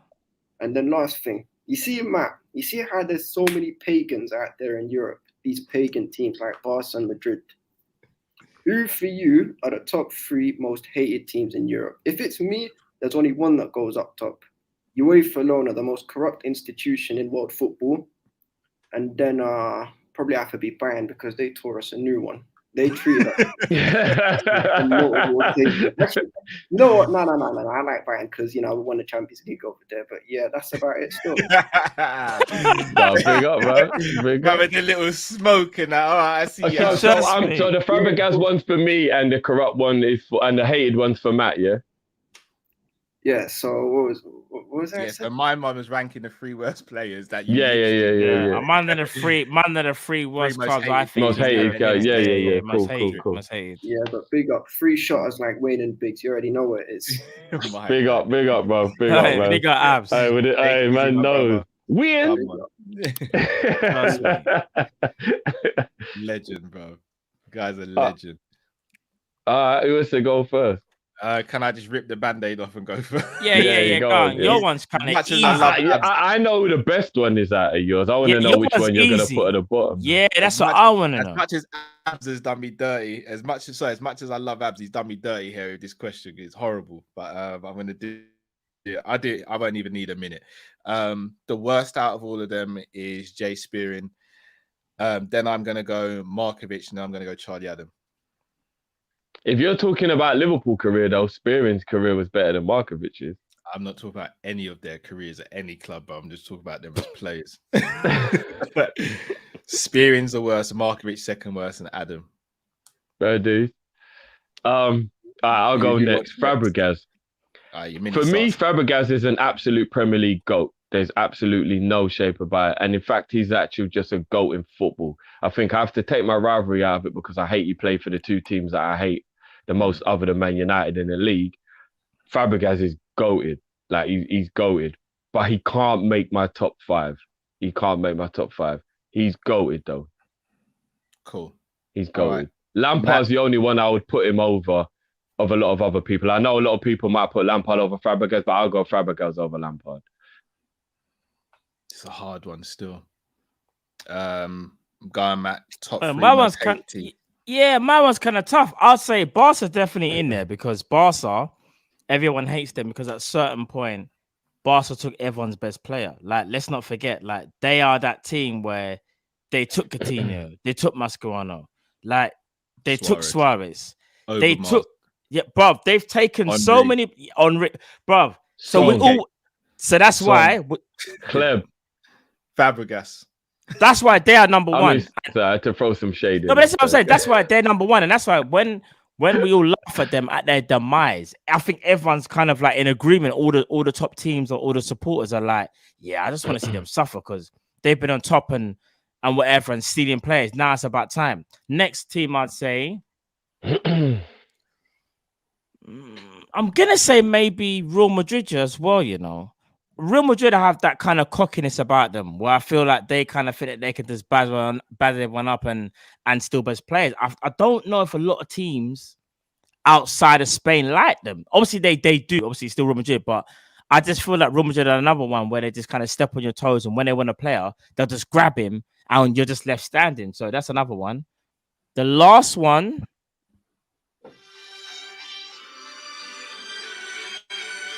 I'll let you finish, Matt. I don't know about the last one. That's not really how the game goes, to be fair. You know what, Drift? I got something for you. This is how I make the rules. You don't need to be. You don't get to be over the time and start playing clips. What are you talking about? You're asking for trouble, Matt. Now I'm not even gonna lie. Yeah, what are you talking about? You don't get to be over the time and start playing clips, bro. What are you on about? This is Drift when he thought he was running the show.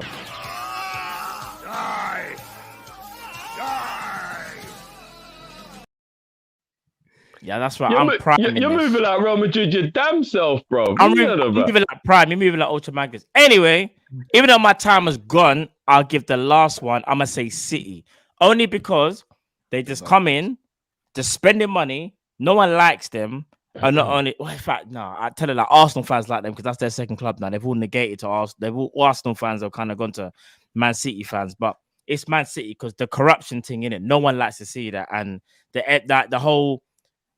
You know, money thing with Man City, how they get their money, the sponsorship deals. Not only that, the way how they've managed being able to get out of the financial fair play thing. So yeah, I think it's them three: Barca, Real Madrid, and City.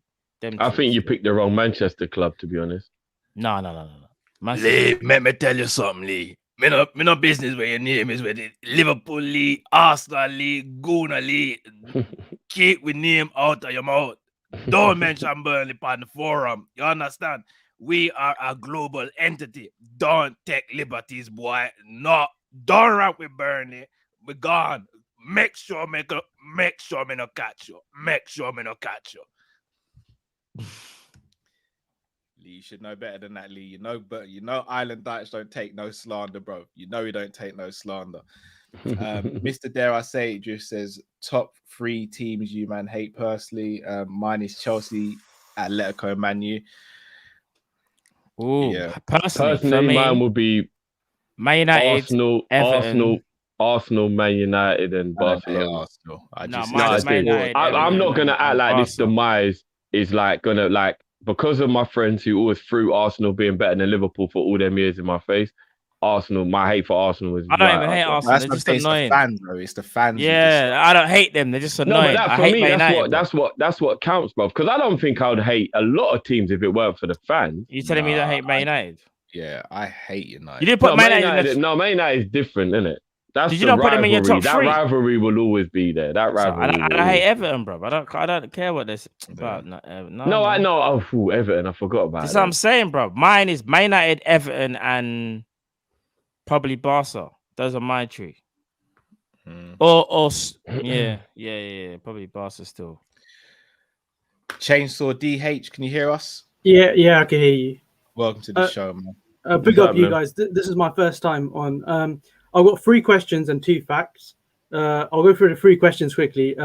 Cristiano Ronaldo, if he was a Liverpool player, won 3 Premier Leagues, a Champions League, and a Ballon d'Or, I think all 3 of you will have a different opinion on Cristiano Ronaldo. If Klopp finishes 5th or 6th, what's his punishment? Because he's a stubborn manager and he keeps playing players like Robertson when he shouldn't have played over Tsimikas. He'll do that with Firmino and other players. And my third question is, I think Liverpool have the 2nd best squad in the league. If you go player by player, because they won the Premier League and the Champions League, they're proven players.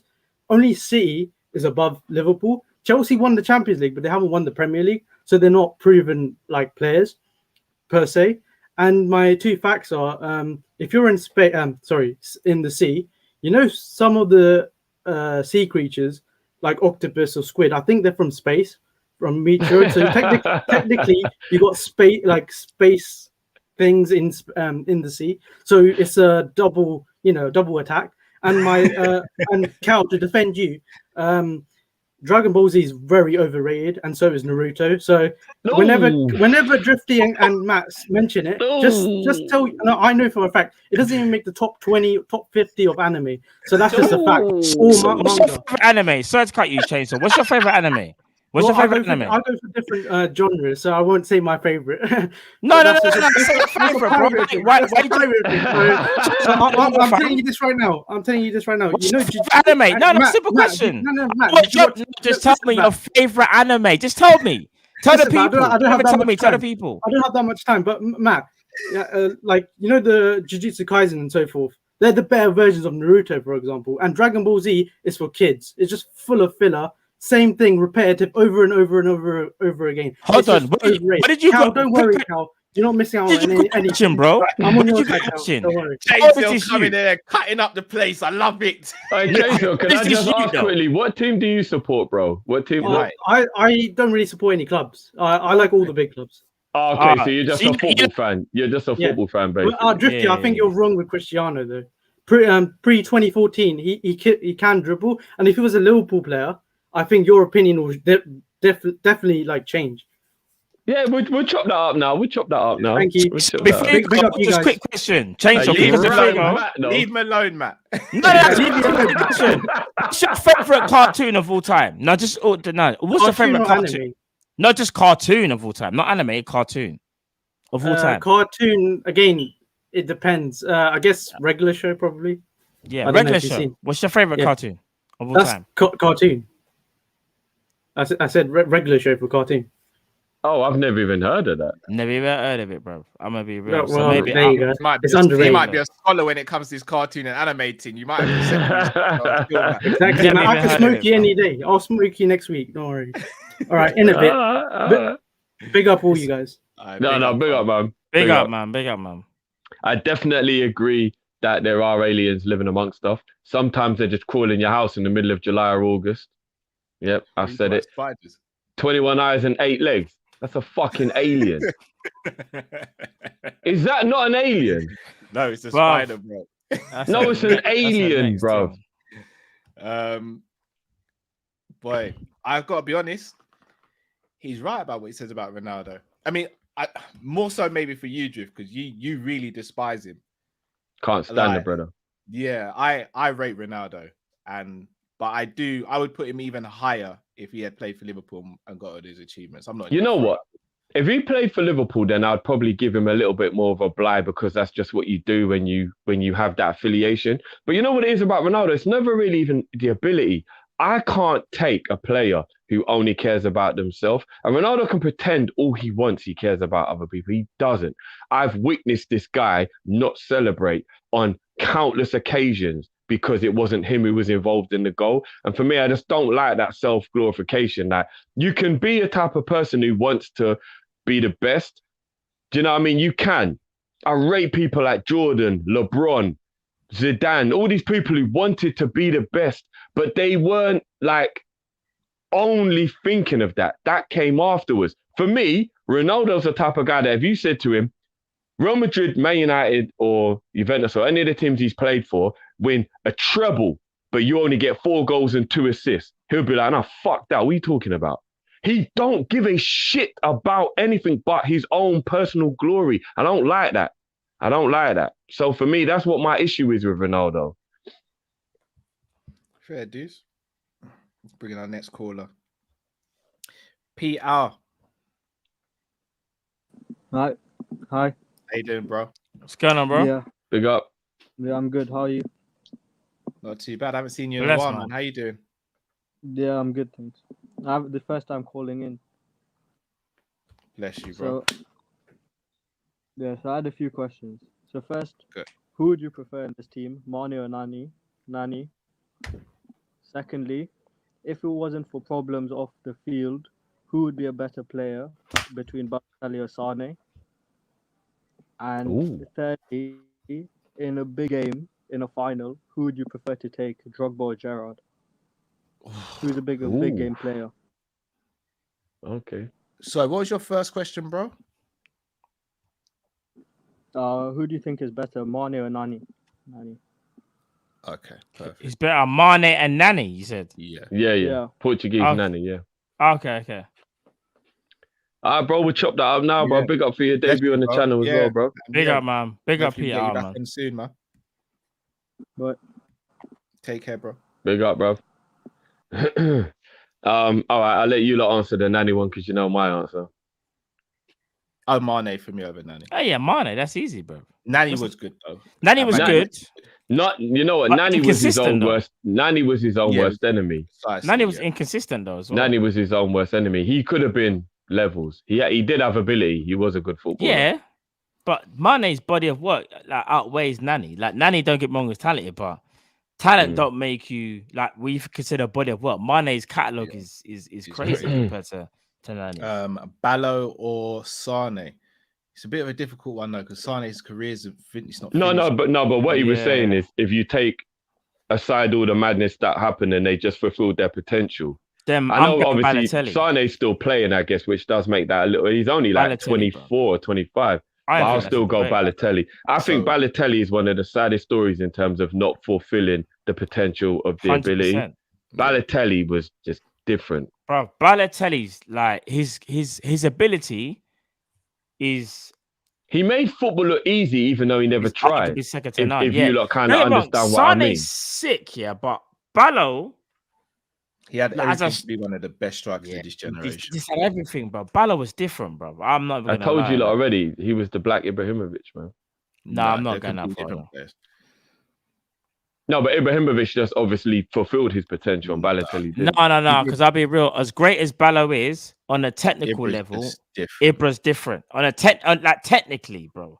Balotelli's technically sick, but Ibra's technically insane. Zlatan is technically better than him. But Balotelli technically was different. No, he was. People used to say who trained with him, they can't believe he doesn't just do that in games. They were like, I can't believe how great this guy actually is. That's the thing. Ibra was doing it in games. Yeah, Ibra. Yeah. That's why obviously Ibra's way better than him. When he took it around about 7 man, Ballo ain't doing that. Ibra's better than him. But what I'm saying, I think Balotelli was capable if he'd applied himself properly. Fair dues. And then Drogba or Gerrard if you're in a final. If we're talking about statistics, no. Let's go on facts because obviously I feel like there are like Drogba had the FA Cup final, he had the Champions League final. Gerrard's got the FA Cup final, he's got the Champions League final. So there's actually like evidence we can go with. Huh? They both got League Cup finals as well. So so we can actually go on the evidence of thing. But I feel like Gerrard carried the team and had those moments, whereas Drogba, not a passenger, but just had the moment, if that makes sense. No, Drogba was never. I have to say this. Drogba was never a passenger. Like No. Passenger might be the wrong word, but like, for example, in that Bayern Munich he had a game, better team around him. In that Bayern Munich game, when he got the equaliser and then they won on the penalties, throughout the game, you're not talking about Drogba. Whereas if you go and look at the game in Istanbul when we came back from 3-0 down, you're constantly talking about Gerrard all the way through the game. He didn't just get the goal. You're talking about Gerrard all the way through the game. No, I'm His picking influence Gerrard. was heavier on the game. Then you look at the final, for example, Man U Chelsea. Drogba got the winning goal, but it wasn't like the Gerrard performance against West Ham, where the whole game we're just talking about Gerrard. And do you get what I mean? I think Gerrard's performances were bigger as well as the moment. Whereas I feel like Drogba more just has the moment. So I'll go Gerrard. No, I'm picking Gerrard, but I think Drogba, in my opinion, yes, he had the better team, but I think his impact in big games is still underrated to this day. Because when you think about Didier Drogba, like he done the most in big games. Can you think of many big games where Drogba's team lost in the final? Can you think of many of them? Not off the top of my head, no. You know what I'm saying? He did get sent off for slapping Vidic, though. No, he did. Man gave him one of these, bro. Not even a 5-finger slap. He gave him one of those, bro. But at the same, as much as listen, I always put Gerrard first. But you can't say you see when it comes to Drogba, when he goes on the field when it's a final, you know it's problems, isn't it? It's problems. Next caller, Dean. Welcome to the show, bro. Yeah, gents, what's up, legends? What's up? What's happening? How you going, bro? Welcome back, man. Big. Yeah, but can you hear me? Can you hear me clearly? Yeah. Clear, bro. Yeah, okay. Yeah, I wanna ask. There's not the reason why I called, but I wanna ask something. Then I'll respond to that first before I ask you my two questions. What measures? Maybe here we do it differently. Here where I'm from, Africa, obviously. But what measures? Or what do you look at when you consider someone the greatest player? Is it individual achievement, team achievements, or individual like brilliance, like talent? And what do you guys use to measure someone's level in terms of the game? Combination of all three, bro. Yeah, it's hard to just pin it on one. It has to be team accolades, personal accolades, and put it all to one and talent as but well. I will put team accolades at the bottom of that list. Yeah.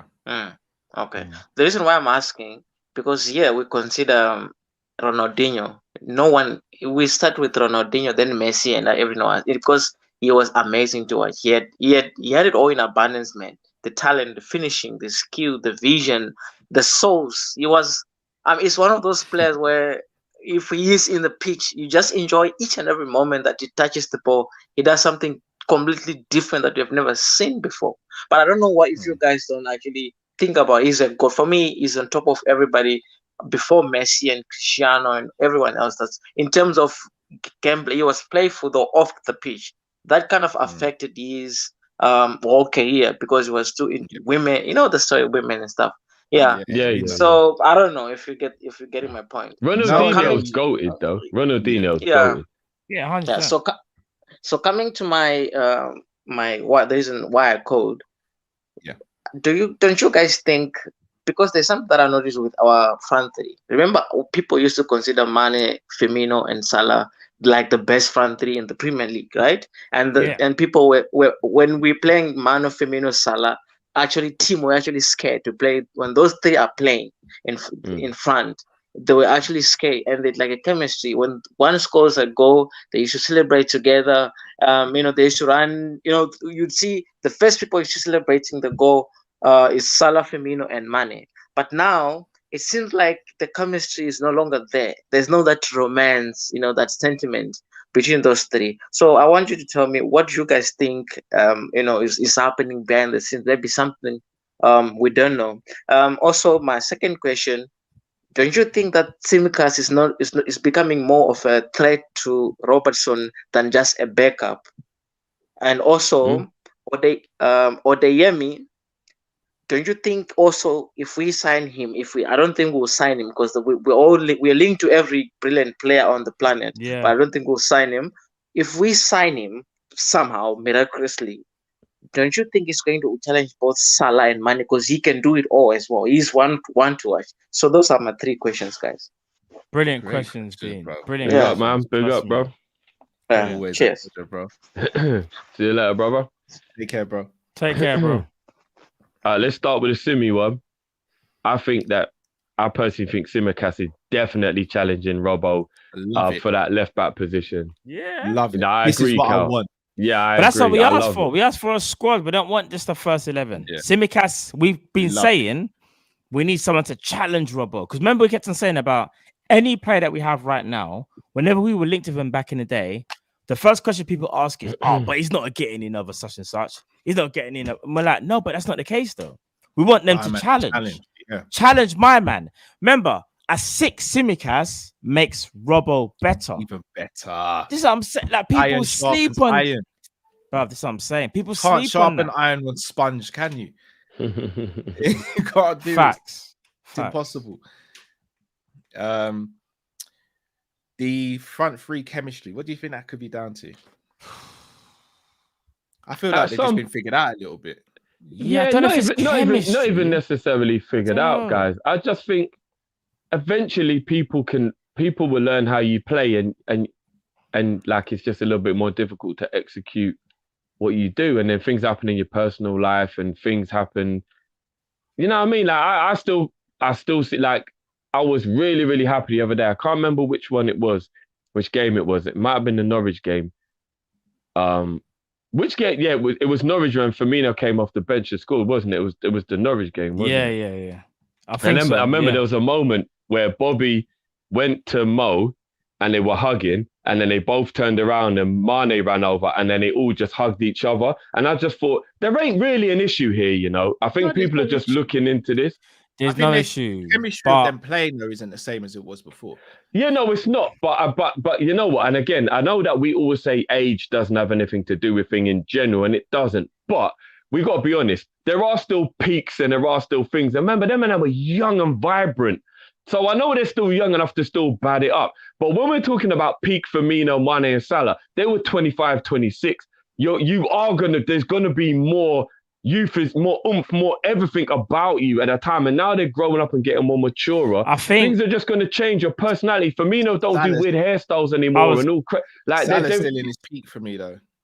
No, I'm not even saying that they're not necessarily in their peak, but what I'm saying is the age you are still going to be affect how you just act differently. 100%. Firmino don't do silly hairstyles now and do you know what I mean? Like, because he's getting older. When he was back then, he was younger. He's being all stupid and doing all weird hairstyles and all that crap because it was just his youthfulness. And that youthfulness is like enthusiasm. This is what I'm trying to say to you about Haaland. I've no doubt this guy's going to be a world-class player, but I want to see when he's 24, 25, if his enthusiasm is still there, which makes him the killer he is now. Because I feel like he's got no fear. I was a 14-year-old holding on to cars with my rollerblades going, skitching, whatever. I can still do that ability-wise, but now the fear's in me now. Now I know life, and I'm like, fuck that, I'm not doing that shit. Things change, bro. No, they do. No, and you I get think what I'm as coming well, from, like that enthusiasm and stuff. Like as you get older, no, and I think that's got something to do with it. No, youthfulness does, and I think not only that. I think when you play for Klopp and play in the Klopp system for how many years they have, like 3 to 4 years together, it's wear and tear on the body as well. So even though when they came in, like they were all going mad, like teams didn't know how to play against them, and then obviously even second year they're like, right, they're in it, they're still so good that we can't stop them. Third year you start to slow them down, and then fourth year obviously it's like teams are kind of, they know how you're gonna play, but at the same time it's a thing where it's like, raw, you're still so good. You're not as great as you once were, maybe. And not only that, the Klopp system has kind of slowed you down. But I just feel like, again, it's got nothing to do with chemistry. It's more to do about individual brilliance has maybe slowed down a bit. Out of the three of them, I would say Salah's still at still kind of the same, so to speak, or near enough. And then obviously Mane and Firmino have dropped off ever so slightly. And I think for me, that's a combination of wear and tear, because the way how they play, because if you ask me, those two have more mileage than Salah from the way how we even play. So when Drift likes to talk about and I joke about and be like, oh, we don't care about Mane's tracking back. But that tracking back, I have to say, does have an effect. He didn't track back like Salah. Salah wasn't doing that in his first season. I don't care what no one says. No, he was not doing that. Even in his second season, he's starting to adapt. And then Firmino, the pressing master, who's, in my opinion, still the smartest presser we have, doesn't mean to say that he's the best, but the smartest. That's going to take wear and tear as well. So that's how I look at it, bro. Plus longevity's promo just said as well. No front threes lasted 5 years. Hence why I think Jota came in, and hence why I think we needed another forward. Now, we are going to bring on our last call of the evening and then go through the rest of the super chats. Jamal, welcome to the show, bro. Thanks for waiting. Yeah, no problem, guys. Can you hear me? Yeah, man. bro. Big What's up, going bro. on, bro? Are you guys good? Yeah. Yeah, Yeah, man. bless, man. Yeah. Yeah, guys. Before you start my minute, guys, have you seen your boy's Neymar belly? I haven't. No. You guys haven't seen Neymar? What he's got abs now? No, bro. He's putting on that Samba tax. The guy from the continent. Yeah, I love it. Bro, But I'm not gonna lie though, bro. 6 games, 6 goals, 5 assists. Yeah, Neymar. Yeah, what Neymar? Yep, for Brazil, bro. Yeah, he do good for Brazil, but for PSG, I don't know, man. I mean, he called his best friend Messi to help him out to win a CL. But anyway, I have 3 questions for you guys. Shade. Carl, Go for it, bro. This question is for you, bro. Now in the days, number 10 and number 9 were the numbers back then. When you say, bro, if you have 10 or 9, you're a serious player. Yeah. But 10 years from now, do you think 11 will be as great as that? Because I'm not saying that because of Salah alone, but in Real Madrid, I think Bale was 11, and I think Neymar as well in Barcelona was 11. So can 11 be the next big number in football? And Drifty, your question, bro, is, guys, are we sleeping on the improvement of Matip? Because when Matip now come, and Drifty, if I'm wrong, I'm wrong, but I think watching the football banter show, I think you said you take Lovren over Matip. I think you say Lovren was better. Than Yeah, Matip. I did. No, I did. Bro, guys, let that slide. Can we deep how bad Matip was in his first season? For me, the improvement is mad. This guy, for me, is top 5 centre backs in the Premier League now. And them days, I don't know if it was Moreno, Mingele, Karius had him so, but the guy he has improved. And Matt, how everyone say about how Suarez meet Norwich, he always scores a lot. Who you feel is to do that for us? Like meet Liverpool, they score a lot. Because for me, the only guy I could think of is Hazard. Hazard always packs us, man. Even the season when he didn't play, he still scored a solo goal against Anfield. Yeah, Hazard was a problem. So, For real. So that's my 3 questions. Yeah, and I just want to say, in Trinidad, we don't get allowed to send super chats. I'm so annoyed about that. But I just want to say, I always reward the channel by always liking the video and sharing. So, guys, come on, man. You have to share and like the video, man. So, big up, man. Big up, the support is appreciated either way, Jamal, man. Big up yourself, bro. Peace, guys. Peace. Big up. Am I going to rip off my Band-Aid first, yeah? Yeah, might as well, Jeff. You said okay. No, but I've said this a lot, yeah, and I will stand by it. That's what I'm saying. I will own stand it. by it. Go on. Yeah, I will stand by it. We cannot always look at things. No. We cannot always look at things in hindsight. I've said to you lot a long time ago, I think Matip's first 18 months at Liverpool were poor. I didn't rate him, and I don't think he was good. And I don't think that I think people are doing the recency bias thing and realizing now, when he's a special player, I think in his first 18 months, I don't think he was good. And I think at that time, Lovren was better than him. Now, does it look like that? No, of course not. And Jamal hit the nail on the head. He's improved. Matip has massively improved. And now, I agree. I think he's actually the second best defender in the league, behind Virgil. But at the time, 4 years ago, no, Lovren was better than him. Okay, Jeff. We'll chop that up on another day still. The question for me was, do I think number 11 will be the next big number 10 years from now? No. I think number 9 and number 10 is always going to have an affiliation, especially number 10 when you think of Pele, Messi. Those 2 players that just symbolize number 10. And number 9, obviously, for every club, number 9 is that. You think of a number 9, you think, oh, my killer striker, my go-to man when things are down. 7-2, a couple people in the chat saying 7.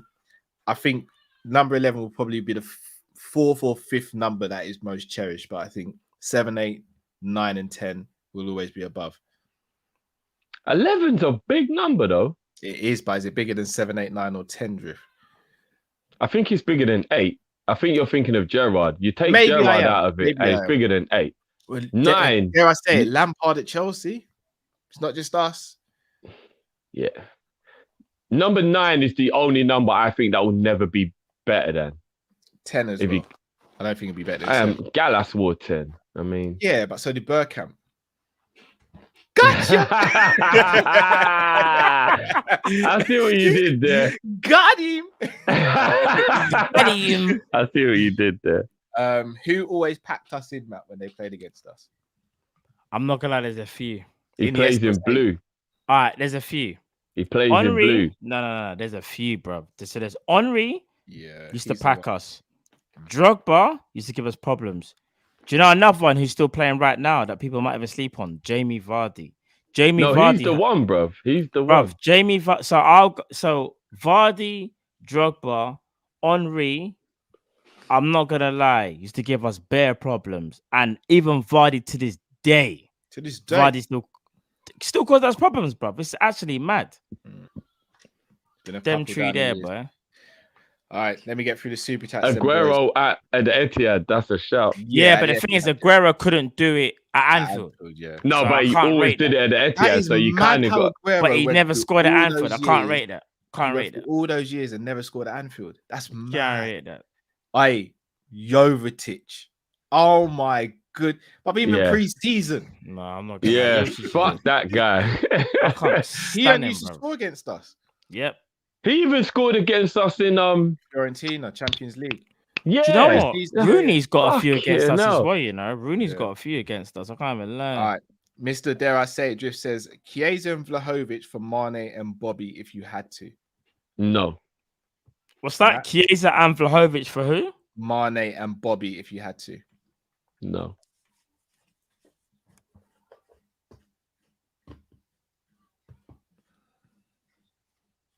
No comment. Nah, I'm joking. Nah. I don't I'm know. not just trying to say this. Matt wants to say yes, you know. Look at him. I don't know. Behave yourself, bro. I don't know, man. I don't know. When are we talking? Right now or next season? I don't care what we're talking about. Yeah, I forgot, man. You'd have money playing till he's 46, bro. That's like me saying, what would you rather watch, Teletubbies or The Godfather? No, it's not. No, it's not. That's a silly comparison, though. No, it's not. Dino J says Jack Dunn, Connor Cody, and Jerome Sinclair. Lord. Yeah, that's a mother. No, but Connor Cody actually is fulfilling it, just not with us. Do you know Connor Cody's good in our back three? I don't rate him in our back two, though. I think Connor Cody would be good in central midfield as well. I don't rate Connor Cody in our back position, two. Not for us. Not in us. Not for us. Sorry. I don't think Connor Cody could not play in our system in the back two. He's getting found out. That's just my opinion. Yeah. No, that's true. He's getting worked, bro. Troy M said, "How much would R9 be worth today in today's market?" 300 mil. Yeah, he'll be the highest touted player. The Ronaldo that went from Barcelona to Inter Milan would cost 250 minimum. Yeah, easy. Jamrock says, how much setback did the hire of Kenny and Hodgson and the purchases of man like Downing, Adams, Balotelli, Carroll, Benteke, Allen, Karius, and Barini? That's a when lot. When you put it like that, it sounds back decades still. That sets back a Based lot. on that, I might have to be FSG in the fact that we turned it around from those players to win a league. No, that was when we were moving like Arsenal are right now. Yeah, facts. Sam Max Legend says most free hated for me is Scum United, Chelsea, and Real Madrid. Mr. You see what? My hate for Chelsea is just based on the racism thing with the fans. Like, it's not really about the club itself. It's about the racism stuff with Chelsea. And obviously, no one likes racism. Do you know what I mean? That's what that will sit right with me with that situation. Agreed. Mr. Dare I Say It Drift says, growing up watching Ben 10, Johnny Test, Arthur, Curious George in the mid 2000s to late 2010s. That was before my time, to be honest. Sorry, after my time. Sorry, not before. That was I was gonna say Ben 10 and that. Yeah, that's like I was before then time. That was my nephew. That's like my nephew. My nephew's that's like my brother and that. That's his era still. Luleka says, your thoughts on whoa. No, we can't really get into that subject here, bro. That's not our remit. Sorry. Appreciate the super chat, but that's yeah, we don't have the capacity. Yeah, we can't speak on that. Luleka, unfortunately. Samax Legend says best penalty taker ever for me, Matt Letitia and Stoikov. Alan Best Shearer. penalty taker ever. Hierro was a G as well. Yeah, Hierro was a done. I'll still go Shearer. Am I right in saying Letitia only missed one, innit? Yeah, but he didn't take as many. I tell you, he was a bad boy penalty taker. People are going to come at me for this. Lambert is a bad boy penalty taker. But Lambert was? No, I don't think Lambert ever missed a penalty, did he? Lambert was. I'm going to go old school though and say... I don't remember him missing his bat. I just don't remember him missing it still. Yeah, because you hits the ball too hard for anyone. He's clapping that thing differently. Am I right in believing that Balotelli's never missed a penalty? He's missed one or two. He's missed one or two. If I'm not mistaken, I think Pepe Reina saved it. Yeah, for AC Milan, he missed one. Yeah. Balotelli was serious though. Balotelli at penalties is different. Cold in front. Balotelli used to actually walk up to the thing and just smash. Like I'm not gonna lie, Balotelli penalties are stupid. G, bro. Real G. AA says Arsenal fans are deluded. My friend keeps saying Laka and Odegaard will be fire, and they have the next Van Dijk with Saliba. This is why they get what they get. Mr. Dare I say, the next Van Dijk, you know. Doing 11 plus subs of the best team in Europe, one player from each team. Down for that. Sick idea. Let me write that down. We still got the draft that we're gonna do for you guys as well, so don't get it twisted. I'm just writing that down. You're 11 in subs, one player only from a club, and we've also got another super chat. Mr. Dare I say it just says Hazard had a personal vendetta against us, bro. Man would turn into prime Messi against us every time. It's one of the reasons I hate him, not gonna lie. Facts. No, Hazard was, I'm not gonna lie, every time we play Chelsea, I'd be like, Hazard's on it, it's long. Yeah. Like it's just but he was, every time we played him, he was on it. That's it's like he would, no matter what his form was like going into the game. You just knew it was trouble. Apart from when them man there came to Anfield and Salah broke the net. No, but even in that game, Hazard hit the post and had one saved off the line. Yeah, if we were there, he was causing problems. No, he was the only one causing us problems, bro. He still caused problems, though. I hear that, but he never scored. Ban Hazard. Yeah, annoying, fam. Oh boy! Look, we're gonna wrap up there, guys. Again, our sponsor for the show, FansBet. Make sure you check out FansBet. Click the link in our description to go head over there, find out more about FansBet, and also take up the offer of a free bet. We are going to be back on. I was about to say tomorrow. It's not tomorrow. We're back on Sunday for the live watch along and the live match reaction show as well. So make sure you tune in for those. Check us out on social medias. Matt Drift, anything you want to say before we take the people out? No, man, just big up everyone. Big up the callers. All love. Especially appreciate all the super chats and just, yeah, man, just big up everyone. Have a great weekend and we'll see you on Sunday. Yeah, man. And apologies, I was late, people. My internet, as you can see, is in a madness. I'm trying to get it sorted. I need to have a couple of conversations. It's long, but yeah, we move. And hopefully Sunday we get that dub. I'll be there, trust me. Definitely. Love, people. Thank you so much for watching. Peace.